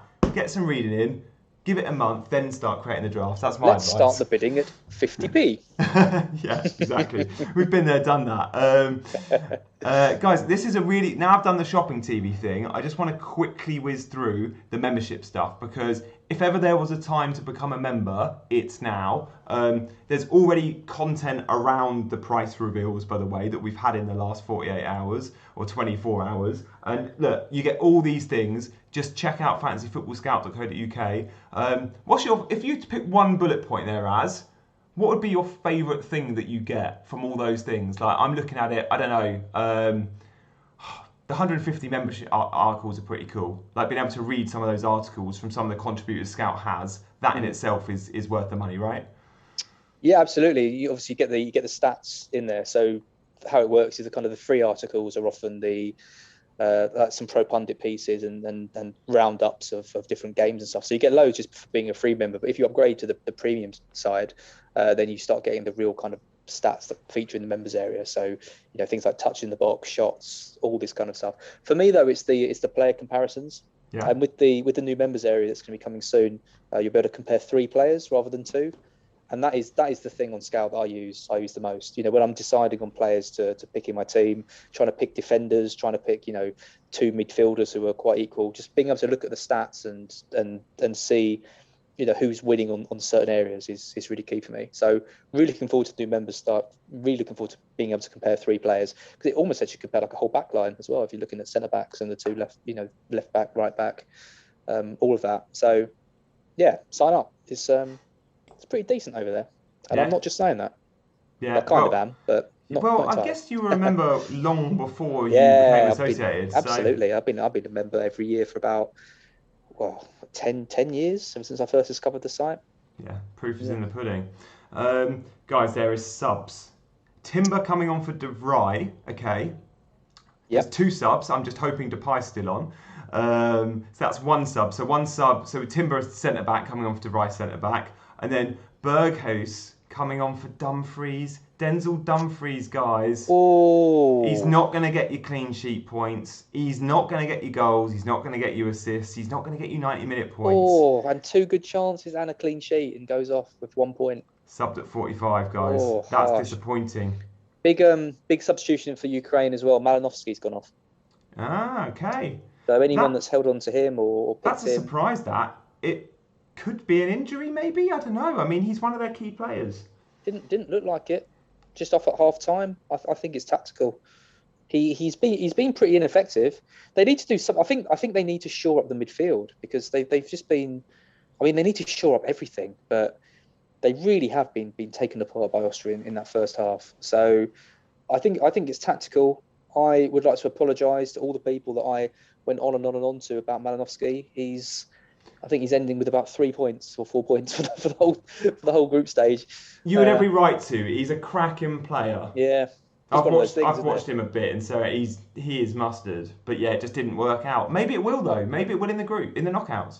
I think he's just one of those kind of good-looking sort of football players, but not so good-looking like FPL players. You know, like kind of has all the set pieces, all the kind of play goes through it, but just hasn't got that directness and that kind of clinical side up front that, you know, he's happy to drop deep and dictate play and that kind of side. And when you look at like Yarmolenko, for example, it's obvious that like Yarmolenko, when you watch Ukraine play, Yarmolenko is the better pick because he just gets the ball and tries to run, whereas Malinovsky's happy to kind of control the tempo a bit deeper. Yeah. Just going to read out a few of the comments. FPL Fozzie isn't a top 60k, the new top 10k. It is. Alcapol said I had those books handy. Love that. They're always on the desk, mate. They're my Bibles. Any excuse to get them out, Jenny. Every show without fail. Secrets to a top 40% finish. Love that, Jimmy. Come off it. Reminds me of Pereira versus Sheffield United in game week 28, says FPL Rover. Okay, fair point. FPL Fozzie, would you rather be guaranteed a top 10k finish or ID 1 in the game? For me, top 10, I couldn't give a monkeys what ID I was in the game. Come on. But, you know. Well, I've had the greatest ID ever. So, you know, ID means nothing to me. I got ID 69 a couple of years ago. Did you actually? I did. I got ID 69. And I had my best ever season. I came 817th. So, there's definitely something in getting a good ID. But, I mean, realistically, no one's going to remember. I mean, people do remember your ID when you get 1 or 69. But, yeah, other than that. 817th though, Az. Is your mentioning of 817th very similar to me mentioning the book? Is it something that just comes out on most shows? Yeah, just try and get it in there sort of whenever I can. You're like the Danny Murphy, who's like every commentary you know he's going to mention he played or trained with someone. Yeah, absolutely. Yeah, I came 817th once. I mean, it's been awful since then. I've had three seasons since with you know, just quite difficult starts. Been around a million around Christmas time and twice managed to pull it back. I think 37,000, sort of 18,000, and then this year couldn't pull it back. It's 130,000, but been really out of it until quite, you know, late in the season. It wasn't the season for, I guess there's always bucks the trend, but someone that's not scared to make a bit of a rogue move, as you're not. It certainly was a season that favoured the dullard last year, I would say. It really did. I mean, everything I tried to do to be a bit different just backfired spectacularly. I'm going to try and be more dullard next season. Like, that's one of my things. I really want to be. And I think, by the way, Depay might have just been booked. Someone's been shown a yellow, and the camera was on him, but the graphic didn't show. But yeah, I'd like to be a little bit more boring. That doesn't mean I'm going to be template boring, but I'm going to be a little bit more boring than normal, I think. It's weighing up kind of stubbornness and smartness. You know, it's, you know, like going for Mahrez over De Bruyne for me, for example, was, I think, just because I really wanted to believe that De Bruyne would fail and Mahrez would do well. And yeah. You see, I mean, these things are, you know, it's kind of what Black Box is about. It's very easy to say some of these things with hindsight, but you kind of got to analyse some of your decisions. Yeah. I mean, not going for the likes of Calvert-Lewin, Kane, Rodriguez early on. I think that's stubbornness as well, just refusing to believe that they were kind of good options. And I was like that with Bruno. I did that till like January with Bruno. And everyone else was captaining him. It's when people are captaining the players, you're stubborn. And cleared off the line.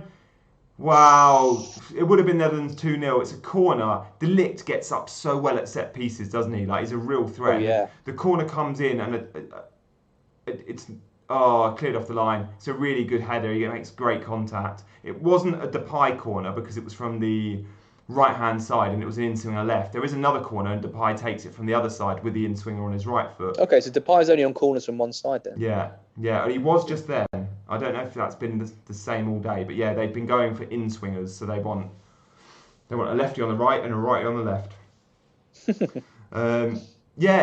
Seeing the prices, Az, I don't want to speak too much about FPL player prices, but having seen some of the premiums, is Bruno, I mean, is Salah, are those guys, are Bruno and Salah nailed in your team, would you say? I can't see any way you can go without them. I think given the early fixtures they've got, given the rotation as well of the captaincy between them, I think it's just overthinking to go without them. I think they're an absolute lot. Sorry, goal? Az. Yeah, Right. goal for the Netherlands, and it's the guy that always scores for the Netherlands, Wijnaldum. Is He it doesn't. Wijnaldum again? He plays a Yeah. slightly, and it might have been a Depay assist, by the way. He doesn't play this role. He didn't play this role at Liverpool. He scores so many goals for the Netherlands, and he did the same. He was quite a goal threat even at Newcastle, I remember, but he really is sort of always sniffing around the edge of the box, and he gets forward so well here. It's a tap in.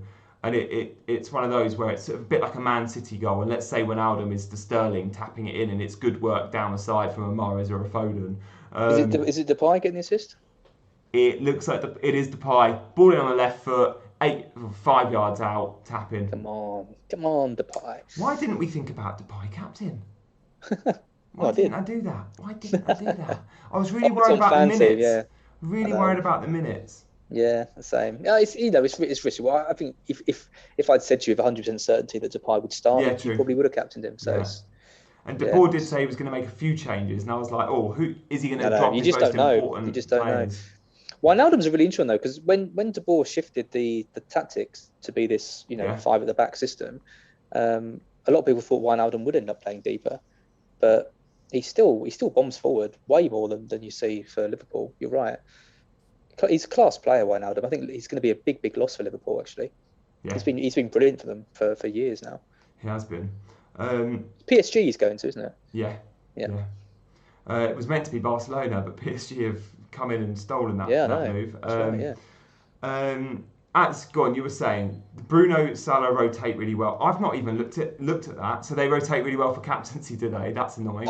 Perfectly. Oh, yeah, really perfect. I'm going to have to do it, aren't I? Liverpool's hardest fixture, I think, is Chelsea at home in the first 5, and United have got Wolves, who at the moment don't even have a manager. Am I really going to have to do that? I mean, I'm going to go Salah. If Sancho comes in and gets priced at 9.5, could we go there maybe?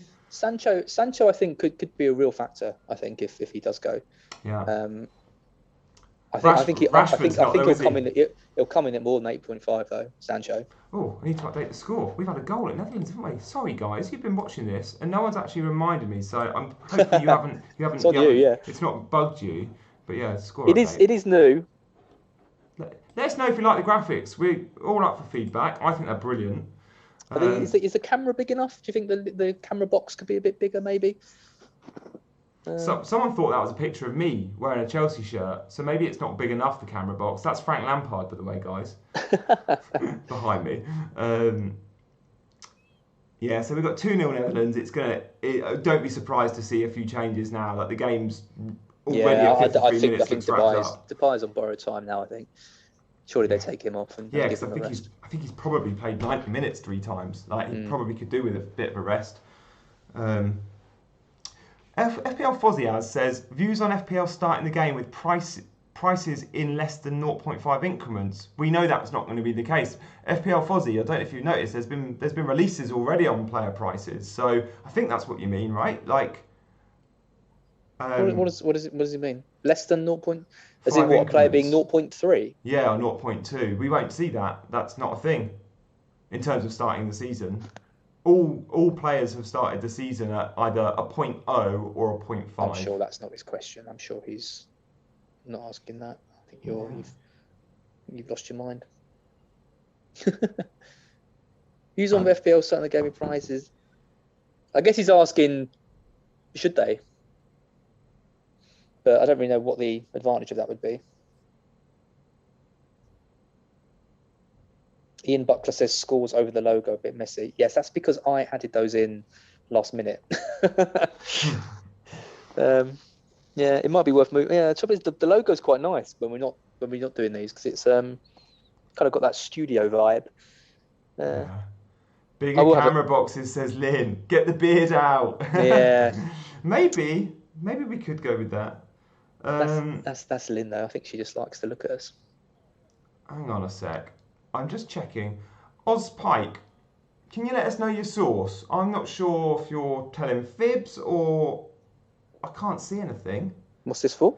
Oz Pike said in the chat, and now guys, if you're not reading the chat, I don't want to alarm anyone, okay? But there's a rumour that Mount and Chilwell have been forced to self-isolate after coming into close contact with Gilmour, but I don't think it's true actually, because all players have been tested and that we know they're fine. We know Gilmour is No, isolated. it is true. It is It's true. true, yeah. Oh wow. Well, if you believe the Daily Mail. I've just checked a few sources and couldn't see anything, but if it's been broken in the Daily Mail, then possibly. Source BBC Sports says Kevin Cook. Hello. Apologies, Mount and Ozpike, for doubting Mount and you. Chilwell both returned negative COVID tests today, as did the rest of the England squad. I don't really understand why they'd need to. How long have they got to self-isolate for? Gilmore's like 10 days, isn't Yeah, well, he's actually got it. If they're returning a negative COVID test and it's been a few days, I can't see why they would make them. Also, why would they pick on those two? Surely the whole squad would need to isolate if they're that worried about it. They've all been in close contact with Billy Gilmore. They played in a bloody football match. he? I mean, high fives and handshakes. Of course there is. Handshakes, picking players up off the floor, spitting all over the place. Like, come on, There's options. Yeah. Lots of different ways to get a deadly virus. Well, definitely one to keep an eye on. Just to give a bit of commentary on this game, it's been not much has happened, to be honest. Austria are still looking pretty dangerous. I think there's not really much about the Ukraine, especially with Malinowski going off. They haven't really done anything. Austria's had a good shot, but it went a bit wide. But yeah, not a huge amount to report. We were talking about FPL Fozzie's question, and FPL Fozzie, thank you, you've given us a little bit more detail. So I'm going to put it to Az. He means changing the rules in the game so that players can start at any value. For example, a fair price for Sterling might be 10.7, 10.5 too low, 11 too high. Yeah, we see what you mean, but the prices have already been released and we know they're not starting at that. But maybe you're asking, in the future, do we think that they could? I don't think they ever will. I think it's just too messy. Start on the clean. If you're not sure, you boost them up or you boost them down. I hate it. And that would do all sorts for budgets. Think of, they're in. It was Depay. Good save. Oh, keeper saves it. Back to Wijnaldum. Wijnaldum goal. 3-0. Depay will get the assist for the shot on target, which was saved. Wow, 3-0. It's a bit. So that's Wijnaldum brace. Wijnaldum brace. Oh. Not many have got Wijnaldum, have they? I'm trying to think if that's kind of good or bad. A lot of people might have had him in game week 1 and then played the limitless chip and then got him back for 3. But I do think there's going to be a lot of selling, a lot of sold Wijnaldums, a lot of sold Depay's. Yeah, just inferior minutes. Just watching the goal now. It's a lovely little ball through round the corner. Depay is 1-on-1 with the keeper. He probably should score, but at least he hits it on target. The keeper's at full stretch, parries it, and it's just a tap in from 7-8 yards. Can't miss from there, Wijnaldum. He won't score an easy goal from there. Really taking our captaincy off Depay, aren't we, in fan team? Yeah. Is he going to... Wijnaldum's third goal of the top competition? Has he had one before today? Yeah, he got one in week 1. So he'll be top of the charts, level top of the charts for the Golden Boot. Yep. I need a Mobley to come in there. Come on in, Mobley, on his 2. Ronaldo's got 3 as well, hasn't he? And Schick? Does he got 2 or 3? Schick's got 3. I like Schick. Schick was amazing for a season somewhere. I can't remember where, in maybe Sampdoria or somewhere like that. Roma paid big money for him and he was rubbish. But it looks like he's back again. That goal of the tournament's wrapped up, isn't it? The halfway line effort. I mean, maybe the best goal ever in the Euro tournament. The swaz on that. God, I know. I mean, I don't know. I still don't know what's goal. I think the Scotland goalkeeper is still trying to get back in the goal, but the memes of the Spider-Man one is the best one. What's my favourite? I don't know. There's been some crackers.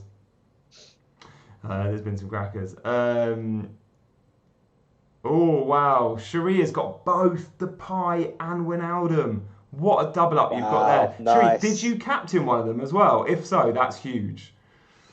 Is there anything interesting happening in Ukraine, Austria? Is there any chance Ukraine are getting back into this? Is that a question from you or from the chat? A bit of both. Bit of both. Gorav has asked if there's anything interesting happening, and Well, I'm wondering about Ukraine. Not since my last update, really. There's a lot of plays being played in midfield. The play then breaks down when it gets anywhere near either of the 2 boxes. Ukraine have got a free kick just outside the box now, which I doubt they'll create anything from because they've been absolutely useless at putting balls into the box this game, and they haven't got Malinowski on the pitch. I think, to be honest, I think this game's sort of petering out a little bit, and it's only 60 minutes in.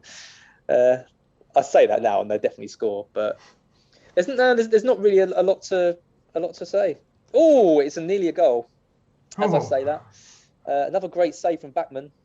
It is a good delivery from the Ukrainian free kick, put into a really good spot. It's nearly an own goal, actually. It's the Ukraine the player who goes for it gets it nowhere near it, and it's nearly turned in by the Austrian defender. And it's a great save from Bachmann. So I was kind of right. Save points didn't for really Bachmann. create anything, but Austria nearly shot themselves in the foot. Oh gosh, we could have had another goal for Holland. It's 3-0. It could have easily been 4. Are they just rampant now? It's Wijnaldum on the hat trick. He connects really well with a sort of half volley from 12 yards out, but just sails over the bar. But it's tight. Ian says how far behind I am. I know, Ian. I'm watching it on the internet, and Az is watching it through the TV, so it's slightly better. And you can see that. When have you seen that backdrop for Az? You know, he's in his living room. What a treat that is. He's on the laptop. He's not got a host to stream. I'm doing all the legwork here. Just stop being on Black Box. Scoped FPL says, I've captained Depay and fan team, which is pleasing because he's got Wijnaldum in the official game. Love the double up. We've had a couple. Poor Robin went Wijnaldum to Yarmolenko at the deadline. Yeah, there you go. I thought there'd be quite a few of those. Yeah, but it's not a bad move on paper because obviously Ukraine need to win this game. We didn't really know. It was the problem. It's the problem to me with the kind of the chip this week is we just didn't really know what the lineup was going to look like. You know, getting the Belgium news, for example, was massive because it meant that we could go for De Bruyne and Hazard. If we hadn't got that, I think it would have been difficult to know who to have picked because. You know, Lukaku, for example. What do you do with Lukaku? I think there's a very, very strong possibility that he doesn't start. Oh, we'll know in the next 10 minutes, 15 minutes. I think Batshuayi is going to start. I would be very surprised if Lukaku started. I've captained him. Are you going to take him out? Like, it's a hell of a risk taking out Lukaku before Finland. Yeah. I've captained De Bruyne, I think, actually. I captained De Bruyne. Yeah, I brought De Bruyne in fantasy. But I'm with you, Az. Like, for me, Lukaku either starts, though, or he doesn't play at all. Unless they're losing to Finland and he comes on off the bench, I don't think he's Well, they've won the group. Why even... they won't even bring him on, even if they are losing. It's quite interesting with Finland. Did you see that stat about Finland, that they haven't lost to Belgium in like 20 years or something? No. They've got like an unbelievably good record against Belgium. Okay. A lot of time, these stats are kind of a bit meaningless, and you say it's different teams, and Belgium were never as good as they were now. But sometimes these stats do kind of just continue, don't they? Like, for a while. It'd be interesting to know if Finland can get something in that. Be a hell of an upset if they did, but yeah, we'll be looking out for team news when we get it. Like, we never know. It's not like Premier League when we know we're going to get a tweet from the clubs at 60 minutes pre-match, and you get all the teams within a minute of that hour before. We're getting it a little bit. It's a little bit mixed, isn't it, in the Euros?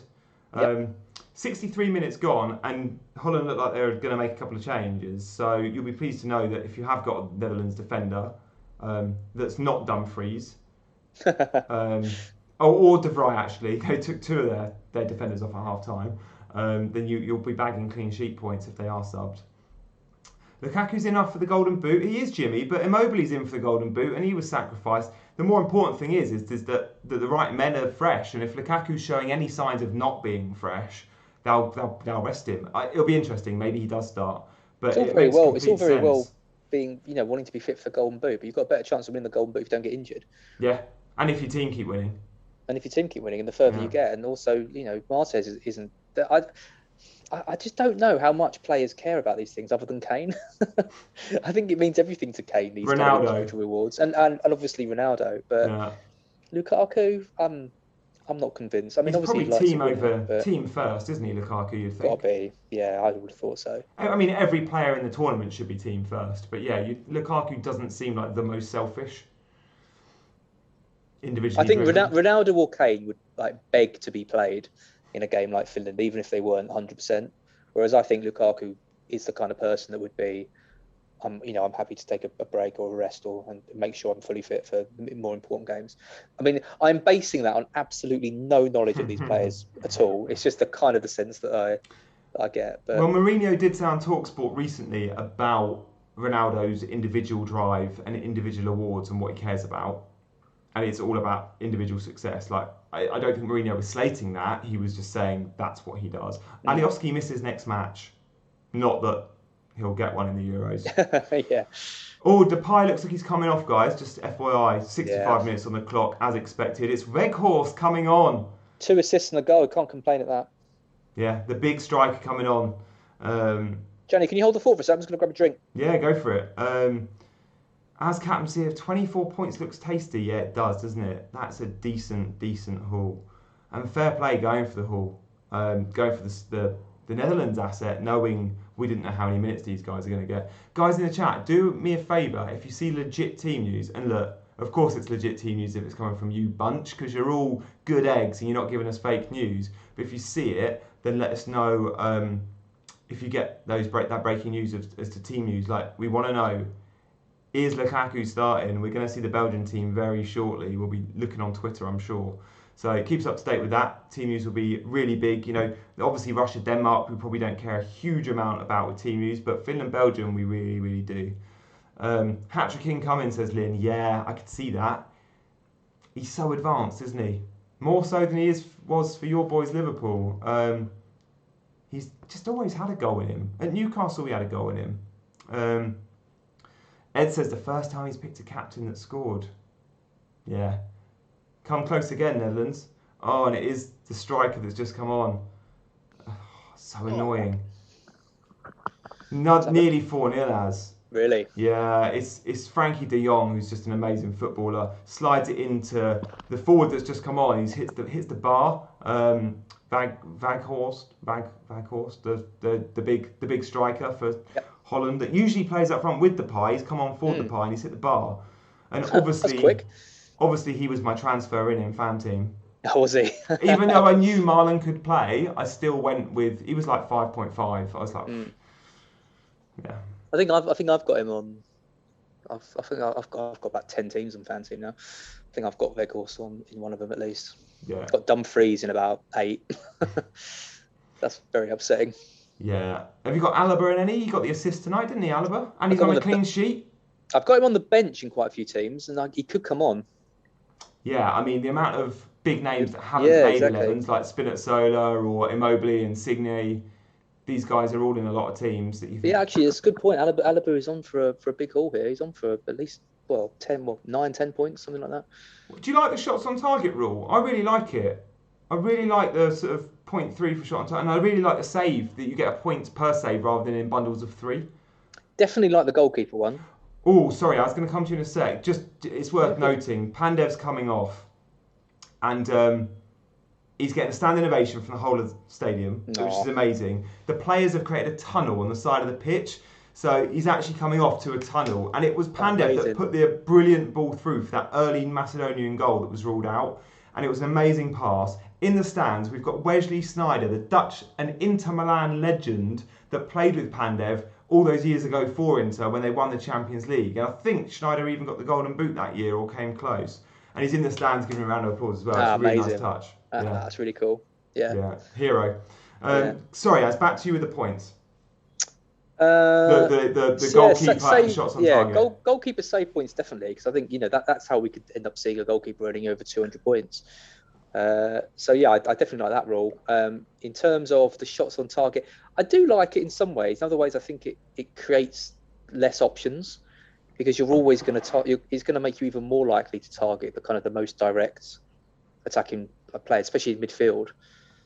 I don't know. I kind of like it, and I kind of don't. I like the idea of being able to get more points in general, but at the same time, I'm not.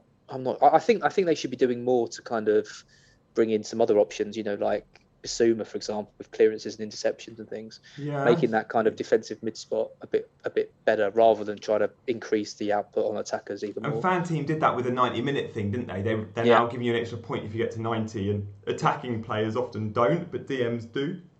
Yeah, that's it. Yeah. Holland on the attack again, or Netherlands, 69 minutes gone, still 3-0. Not had a goal either in Ukraine, Austria second half. I'm afraid not. It's been poor. Yeah. Poor game. Going back quickly to FPL and chips, do you reckon there's any chance we'd see changes in chips and stuff? What are your thoughts on the chips? Would you change anything? Just having played Euros this summer. So many are talking, and actually FPL Fozzie says he's not been playing, but is there anything you'd bring through? Do we like the chips in FPL at the moment? I mean, it's not been, what, all-out attack went 3 years ago, 4 years ago? Since that, I don't think we've had any changes, have we? No, I like the free hit. I think the free hit is a really good addition to the game. That replaced the all-out attack, didn't it? Yeah, I think triple captain and bench boost are terrible, to be honest. I think we get so excited about them every year, and I think at best they're probably worth about 20 points max. Oh, if you get 20, you're laughing, aren't you, on either of those chips? I mean, 20 points for triple captains. I think more than likely you're going to get between about 8 and 12. Yeah. I would like to see them tweaked. Like I said, I'd prefer the double captain. I think that makes it increases the variance, as people like to say, rather than just lumping it all on one player for the triple captaincy. Bench boost, I just hate. I'd rather see something that was, again, like in these other games where I think there's one game where I think maybe in the championship game where all your defenders get double points, something like that. I just think things like that just let you target things like in a smarter way, like picking 2 captains rather than one. Picking some really good defenders and targeting a fixture week where you've got really good like defensive looking options. I think it's better than these. They're so lucky, these bench. Who's going to play? Are you going to be able to get a full team out in a double game week? Trying to hit a captain haul. I'm not a huge fan of them. I also I've said it for years. I think they should open up all the chips to twice a season. Yeah, like the wild card. Bring the chips in so they're an option in the first half of the season, because everyone uses them in the same week. Yeah, all in the doubles. Always in a double. There's been a go as, but it's been ruled out again. It's Macedonia, and it's the high line from Netherlands again. They've been caught and they're in behind. The Lick's running back doesn't get there. Macedonia do, and they finished nicely, but ruled out. And that high line might cause the Netherlands problems against teams like Italy. So, one to watch. But yeah, that's interesting. As use it twice a year, I really like that, because then the single game weeks get a bit of love, and there's you're rewarded for going triple captain on, I don't know, Bruno against Southampton at home, just because you feeling it or whatever. Yeah, and like the chips, I don't think the chips are worth that much. Like, I don't think it's a case of you nail one of these chips early and then you're kind of untouchable for the rest of the season because you've got it right early on. I think triple captain, for example, I just like the option to use it twice. I think it would just make the game more exciting. And you're probably only going to get 10 points from it, probably even less if you use it on a single game week, but it just increases the chance that you can. It means that, if you use it at the start of the season, you're not going through the whole rest of the season, stressed because everyone else has got them around you. Yeah. Or alternatively, it means that you don't have to wait right until the last sort of 4 or 5 game weeks that we have to do every year. Just makes the game a bit more fun, I think. Yeah. Ed Mann's not been playing, only started playing 3 years ago, and he's asked what all-out attack was. So, Ed, it was simply for 1 week only, and this is all it was. For 1 week only, you got to play a back 2, pretty much. You got to play 2 defenders, so you could play all of your midfielders and forwards for 1 week. It was the worst chip ever. It wasn't, because I would say, well, I in fact I will confidently say 100% of the time the defender that I benched outscored the striker that I played. Yeah. Or you end up using it for like a 5 million midfielder, and benching a decent defender. Yeah, it's a bit like playing the free hit on a non-blank or double game week. Yeah. You run the risk so much that the team you bring in does worse than the team you took out for that week. Yeah, or the week after you've wildcarded. Yeah, it's just all the way, isn't it? But that was exactly what that all-out attack ship was like. Yeah. You'd never be able to get it right. In summary, Jimmy's probably nailed it. The beauty of FPL beauty is the simplicity. Don't overcomplicate it. And perhaps you've got a point there. It is the game we all know and love, and it's the game that 8 million plus of us all play season in, season out. By the way, Alioski's just gone down for what he hoped would be a penalty, not given. May not have even been in the area, but he wanted a pen, and refs just waved him on, not even looking at it. I completely agree about the simplicity, but in some ways, I think it could be even more simple if players like Kante were rewarded for being good players. Because you think the Premier League wants to make fantasy football as kind of appealing to people as possible, because it just encourages more people to watch football. which is Another good for Premier them. League, yeah. Yeah, I mean, I just think, if I've got some friends who watch football and they want to start playing fantasy football and they put Kante in their team, you laugh at them because you're like, obviously you don't pick Kante in this game, blah, blah, blah. But he's one of the best players in the world. Like, you should be able to pick Kante and not be ridiculed for it. Yeah. And I think it would be a really simple tweak of just two classifications for midfielders, defensive and attacking midfielders. And attacking midfielders are exactly the same, score the same points, but defensive midfielders are rewarded for things like interceptions and passes. Yeah. And They do get a reward in the BPS at times, but that's often surpassed by, if the game's got goals, by the attacking players. Yeah, and then that's only bonus points. It's not, that's not a point every game you play if you do well in that area. It's way too sporadic. I mean, the only time when it kind of paid off was years ago when you had the likes of like Barry Ferguson. Yes. He was getting. It was when man in the stand bonus points were a thing, and they would just give bonus points to him every week. So he would be earning 5 points every week. You'd never get any attacking returns from him, but when your DM's on pens. Or when your DM's on pens. Like Jorginho, for example. Yeah, exactly. Jorginho is an option if he's 5 million. But imagine Jorginho at 6 million on pens and he's earning 2 or 3 points a game from doing the kind of the work rate stuff. Suddenly you've got a section of players who are brought into the game kind of out of the cold. And I think one of the biggest problems I'm seeing this year with the prices is that we already know what the template's going to look like. Rafinha's there at 6.5. We know he's going to be in everyone's team. Tony's going to be there. Salah, Fernandes, Dean, Trent. Sanchez at 4.5. Like there's no choices to be made. Yeah. The only way you create choices is A, through clever pricing, and I think they've dropped the ball on it a little bit this year, or B, from bringing players out of the cold back into the game. So really nice options from Ozpike and Chris Smith, both saying it at the same time. DMs 2 clean sheet points. That's a nice idea. That's a really nice idea. It's just any ways of, maybe even 3. Just ways of bringing them into the reckoning, and maybe they can be cheaper. They can become enablers for you that let you put the money around, but they're not just completely useless. Yeah, redundant. Yeah. Just a bit of an update here. It's still Austria looking the better team. Nothing's really changed. There hasn't really been any opportunities at all, though. Ukraine look up for it, but just can't create anything. Would be my thing. They look. They're still trying to win the ball back. There's still lots of energy, but their passing is absolutely terrible and has been from the first minute. So what are we going for? If Italy have got Austria, what should we be worried about? Well, Austria can play. They can knock the ball around nicely. They've put some really good balls in over the top. They've created a lot from set pieces, like I said in the first thing. So you're going to have to really delivery of Alaba. Delivery of Alaba's been really strong. Arnautovic has been a handful. He's been wasteful, but he's got strong, chances, quick, creating chances. They've got options. I mean, losing Baumgartner, I think, has slowed Austria down quite a lot because they were really, really good until he went off, and they've been less impressive since. I don't think Italy have a huge amount to worry about. I think a lot of it is how poor the Ukraine have been. But I've got the lineups. The big news: Lukaku starts. Courtois, Vermaelen, Boyata and Denayer at centre-back. Witsel is back in, De Bruyne, as we knew, and Hazard. Chadli, Trossard and Doku. So we're going to see wing-backs there in Chadli and Trossard, I think. Interesting. Because Doku's not a wing-back. Obviously, Trossard's not either. One of Doku or Trossard will be playing wing-back. And Finland news, the keeper, Hereditary, that some people have, starts.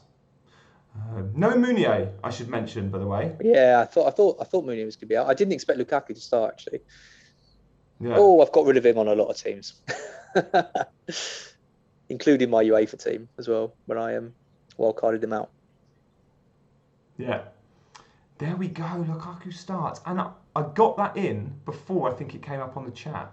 FPL Rover, I know you were quick, but I think I got there. I think it's one of these ones where we expect kind of like 10, 11 changes, but I think, international teams have so few games to play with each other that they kind of need to keep the chemistry going and to keep the momentum building and stuff. They can't afford just to rest whole squads. I mean, Italy, you did it, but it's interesting that Holland and Belgium haven't. No, do you know what? Belgium have probably still made 7 changes, though. You got think of the back 3, like no Toby Alderweireld, no Jan Vertonghen. De Bruyne and Hazard didn't start. Yeah, true. And then the wing backs, neither of them started either. Yeah, I mean Trossard, Doku, yeah. Yeah, no, good There's point. no Thorgan Hazard either today, who's But been like playing well. they're playing De Bruyne and Hazard to give them minutes to try and get them try and get them up to speed, not to rest them. Yeah, true. And then he's kept the keeper in. You know, the other option, I think the second keeper. We all know the second keeper at Belgium, probably not one that Premier League fans remember that fondly. Is Mignolet, right? So you're probably going to play. Still there, is he? I think so. I think he's the second choice. So you're probably going to play. It's funny with Belgium. I look at their first 11. I think this rivals France. But then you look at their squad, and you think, how the hell are some of these players getting into the Belgian side? Like Trossard. Yeah, I like Trossard, exactly like Trossard, but like Batshuayi, like Benteke, like Mignolet, Chadli. These aren't particularly good players. Yeah.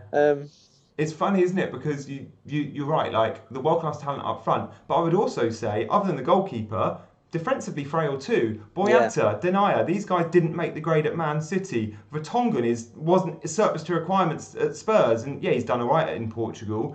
And Alderweireld over the hill. These guys at Vermaelen, again, like over the hill. These guys at the back, I think that's where Belgium might get unstuck. Yeah, you've got to think you can get a Belgian's backline, but I guess their intention is just going to be hold the ball. When you've got De Bruyne, it's so hard to kind of get the ball off him, and he's such an outlet. But yeah, it's the same with I guess it's the same with Italy as well. I mean, with Chiellini and Bonucci, you've got to be a bit worried about balls sort of coming. I don't think they both start against teams that have an Mbappe or a Lukaku. I really think he'll drop Chiellini. He might be injured anyway, but I think we'd see a Serbi coming in who's pretty quick, who's also 32 by the way, but can move. And Bastoni's even quicker than Chiellini and Bonucci. So I don't think the two old boys play at centre back when we're playing dangerous, quick attackers like Lukaku or Mbappe. Yeah. Which, yes, you lose a little bit, but these guys that come in are still really good defenders. Like, they're a good Italian centre-back, so I'm kind of okay with it. But yeah, I mean, yes, if it's a World Cup final, maybe you still play your stalwarts in at centre-back. But something tells me that if we're facing an Mbappe or a Lukaku, one of them misses out. Yeah. I think it's too dangerous not to.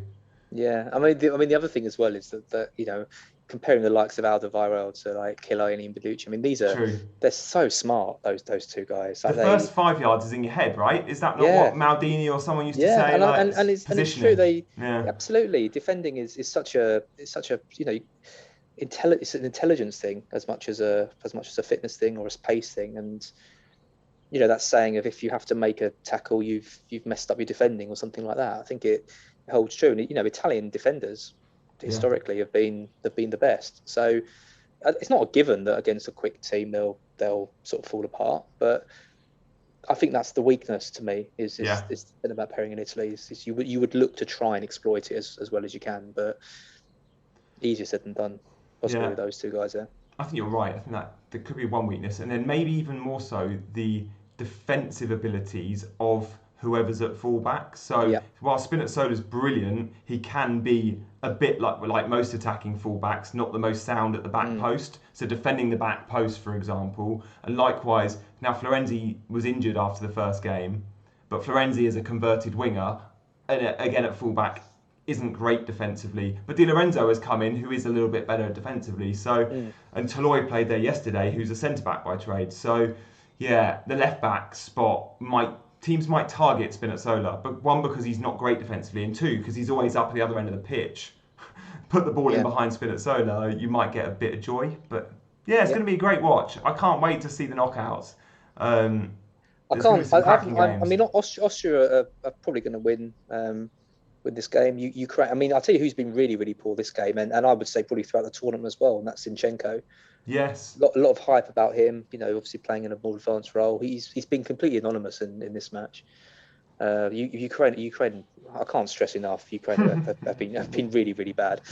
I wouldn't be too worried as an Italy fan though, playing against Austria. They're all okay, but Italy are going to be too good for them. You'll be happy if you get Ukraine then in the last 16, because they'll go through as one of the third teams, won't they? Very likely, you'd think they would. They got 3 points. They've got a good chance of going through. Yeah, I mean, Ukraine, they're going to need to play a lot better than this if they're going to advance. They've got it in them. I mean, they'll be playing a winner a group winner. So yeah, it will be. The thing is, I don't think Austria have had a game plan against. I mean, when Italy played against Turkey, it was a very high press, wasn't it, against them to force them into mistakes. Yeah. And that was a strategy that Wales adopted as well, and Switzerland too, and it just worked. They just couldn't really handle the kind of pressure. But Austria haven't done anything that I can see in this game to they've just passed the ball better, and Ukraine have passed it terribly. There's not, I don't think there's been a particularly high press. I don't think there's been, a weakness down one side or anything like that. It's just been play better football. Yeah, no tactical master plan. They've just been better. Yeah, I don't think so, unless I'm missing something. That they're going to analyse and be a much better pundit than I am. But Ukraine are starting to get a bit of the ball now. Austria have dropped back. I think they're happy to see out this 1-0. It's 3 minutes left. Yeah. They've got a good shape. I mean, they've got they've got about eight players, well in their own half. And Ukraine haven't done anything to make me think they're going to suddenly unlock them. As I say that here, they nearly score, of course. Literally, as I said that, Yaremchuk with does really well on the right, sort of cuts in and shoots. Was it Yarmolenko? No, sorry, it's Yarmolenko with a really good shot, but it's wide. Still 3-0. Netherlands been comfortable. Like as soon as they went 2-0 up, it was curtains. I mean, as soon as they went 1-0 up, it was probably curtains. But Macedonia have had a go, and they always do look like a threat. Like they've had a few chances today, just because Holland will play with that high line. But Netherlands look good with the ball. It's a typical Dutch side where they're so technically good. They're happy playing those intricate passes. They're happy doing the 1-2s. They're all on the same page. There's no real superstar in the team other than arguably Depay. Frank de Jong and De Ligt, of course, are world-class young talents. But doesn't look like it's one of those teams with a huge ego where the ball always finds its way to that player. Yeah.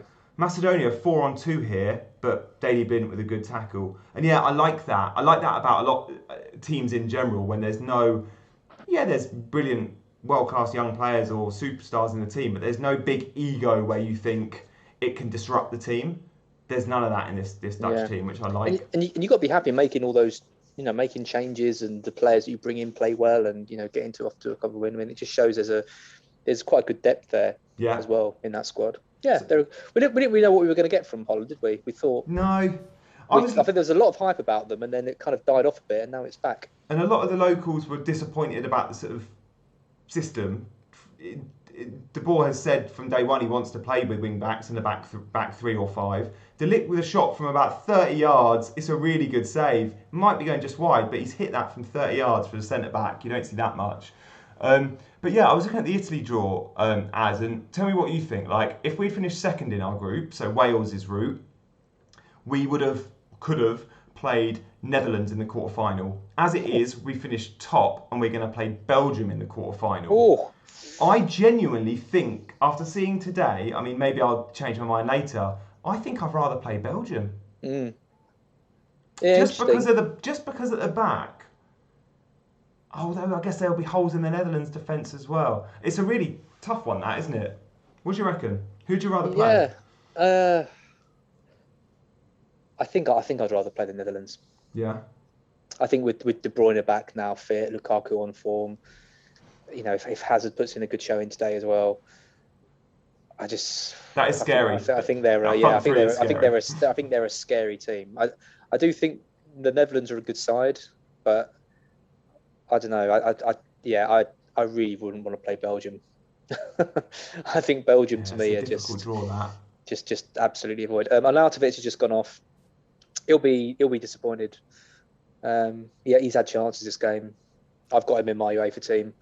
Really, really annoyed. I mean, he had an absolute sitter of a goal to score, in the first half.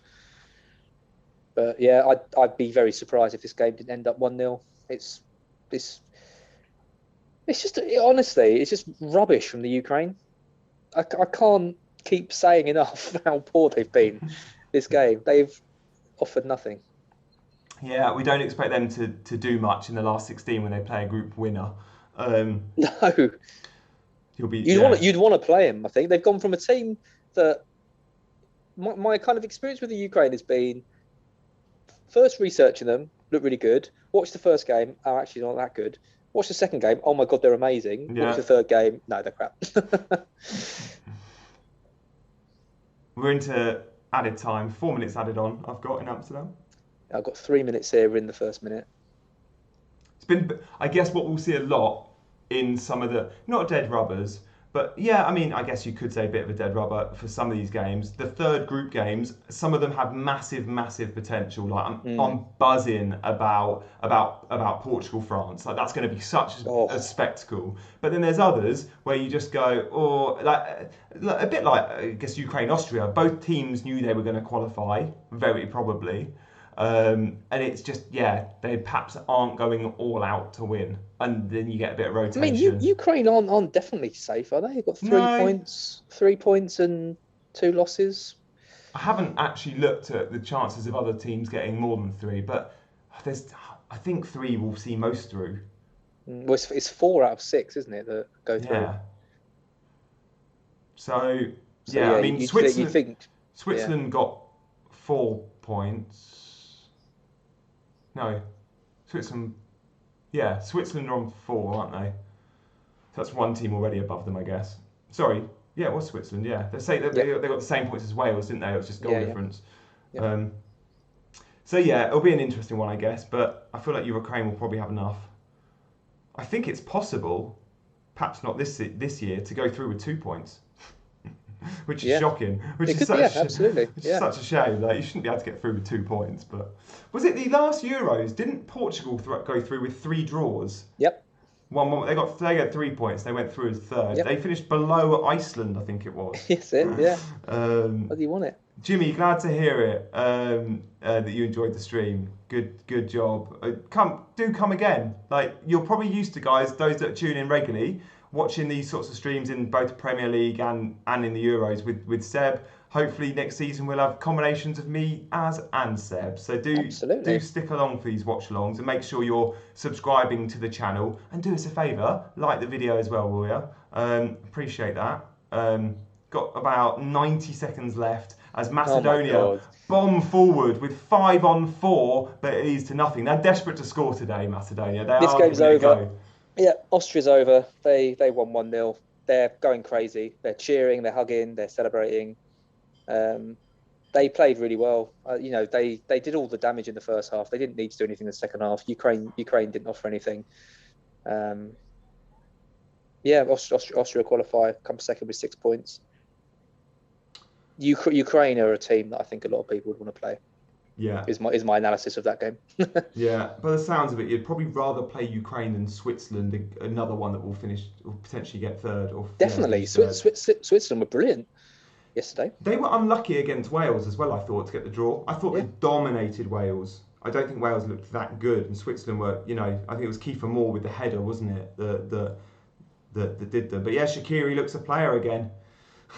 He always does for Switzerland. He's one that might get a move, although I think he's quite happy playing for a big team as a bit part player. Yeah. He's played in the past at Bayern and Inter and Liverpool. He goes to big clubs and then he goes to Stoke and he's amazing for them, but not happy. He wants to be in a big club again. So he had quite a lot of injuries last season. He does seem to do quite a good job for Liverpool when he does come on. It's just barely any minutes, isn't it? It's barely any minutes. When you're in your best years of your career and you're Shaqiri's talent, you need to be playing 90. You need to be starting every week, but he doesn't want to play for Stoke. He wants to play for Liverpool. I get that, but maybe go and play for Everton and start every week. I don't know. Maybe not Everton. Maybe not Everton. Got full time here as well. So yeah, we've finished North Macedonia 0, the Netherlands 3, and it's big points, guys, for Depay, and even bigger points for Wijnaldum. So congrats for all of you guys that have backed your boys. If you went for a Dumfries clean sheet, unfortunately he was hooked on half time. That's the headline there. Yeah, I reckon there'll be some Dumfries captainers out there as well. So they'll be cursing that. Yeah. As I'm going to ask you one final question about England, because we've not spoken about England. I've made that conscious effort not to delve into England, but we're going to touch on it now because we've got one more England game in a couple of nights' time. Sorry, is it no? It's tomorrow. It is tomorrow. Isn't it? Yeah, I mean, Friday night seems like a couple of days ago. I mean, it was. Friday night for England, Scotland, and tomorrow England play Czech Republic. We're not. Yay. Are we? are we hopeful? Yes, we think England should win the game, and it will be, you know, they'll do what they do. But are we hopeful England will excite as? Because that's what we want to see. We want to see Grealish. We want to see excitement. We want to see Sam. We just want to see a bit of spark, don't we? Well, I think we can guarantee that you won't see any spark from England. Honestly, it's just painful. They just look like it's every tournament I ever see of England. They just look like a bunch of blokes that have been put together, picked out of a hat, and stuck on a pitch. And you look at Italy and just how fluid they are, and how, you know, they seem to have played with each other for years. They all know each other and stuff. They look like a club team, don't they? They look like a club team, and England don't. They look like a bunch of guys. I mean, I can't understand the tactics. I can't understand Foden, you know, sprinting past about 7 people to make a tackle, and then, you know, when we've got 2 defensive midfielders on the pitch. I can't understand why we play 2 defensive midfielders against Scotland. There's so much I can't understand. And, you know, it works, and okay, we win, and everyone says, okay, Southgate's genius. I just don't think he's that good. Yeah. I don't think he's got the ability to unlock these players. And I don't know who has. I don't know if necessarily we'd get another manager and suddenly be amazing, because it hasn't worked for us before. But I hate watching England. Yeah. I feel your pain. I do feel your pain, because there's so much talent in that squad, and we know that because we're all addicted to the Premier League, and we know that what these guys can do. We watch them week in, week out, as does Gareth. But perhaps he's just not an elite manager that's going to get the best. He's a very safe and good manager, and he'll always beat your I don't know, your average teams. But as soon as England come up against safe is the word. Teams, I think safe is the word. There's no. Yeah. He won't just let. I just don't think he'll let players off the leash. I think he just likes things to be contained and structured, and you know, it kind of just curb everyone's creativity a little bit. And I think we've seen that in the team selection so far. 2 defensive midfield. I think with Sterling playing, I think it shows he's maybe a little bit afraid to chuck Grealish in. Yeah. You know, I look at Shaw and James against Scotland, and I think, where's the attacking threat they've had for their clubs all season? Yeah. They just weren't even getting up the pitch, and you're playing Scotland. Yeah. Guys, thank you all for being with us, and Az, thanks for that quick summary. I'll ask you again about England next time we chat, because hopefully there'll be a bit of a more excitable outcome. Don't hold your breath, Gianni. Don't hold your breath. Guys, before I go, I just want to give you a very quick reminder. We mentioned earlier about the membership area. Many of you are already members, so this is probably redundant for you, but many of you will have considered it. Give it a chance, give it a go. There's so many reasons to become a member, so just give it a check out. fantasyfootballscout.co.uk/register for that. But thanks for watching, guys. As I said, like and subscribe, and we'll see you again next time. But finally, Az, one goodbye from you. Thank you very much for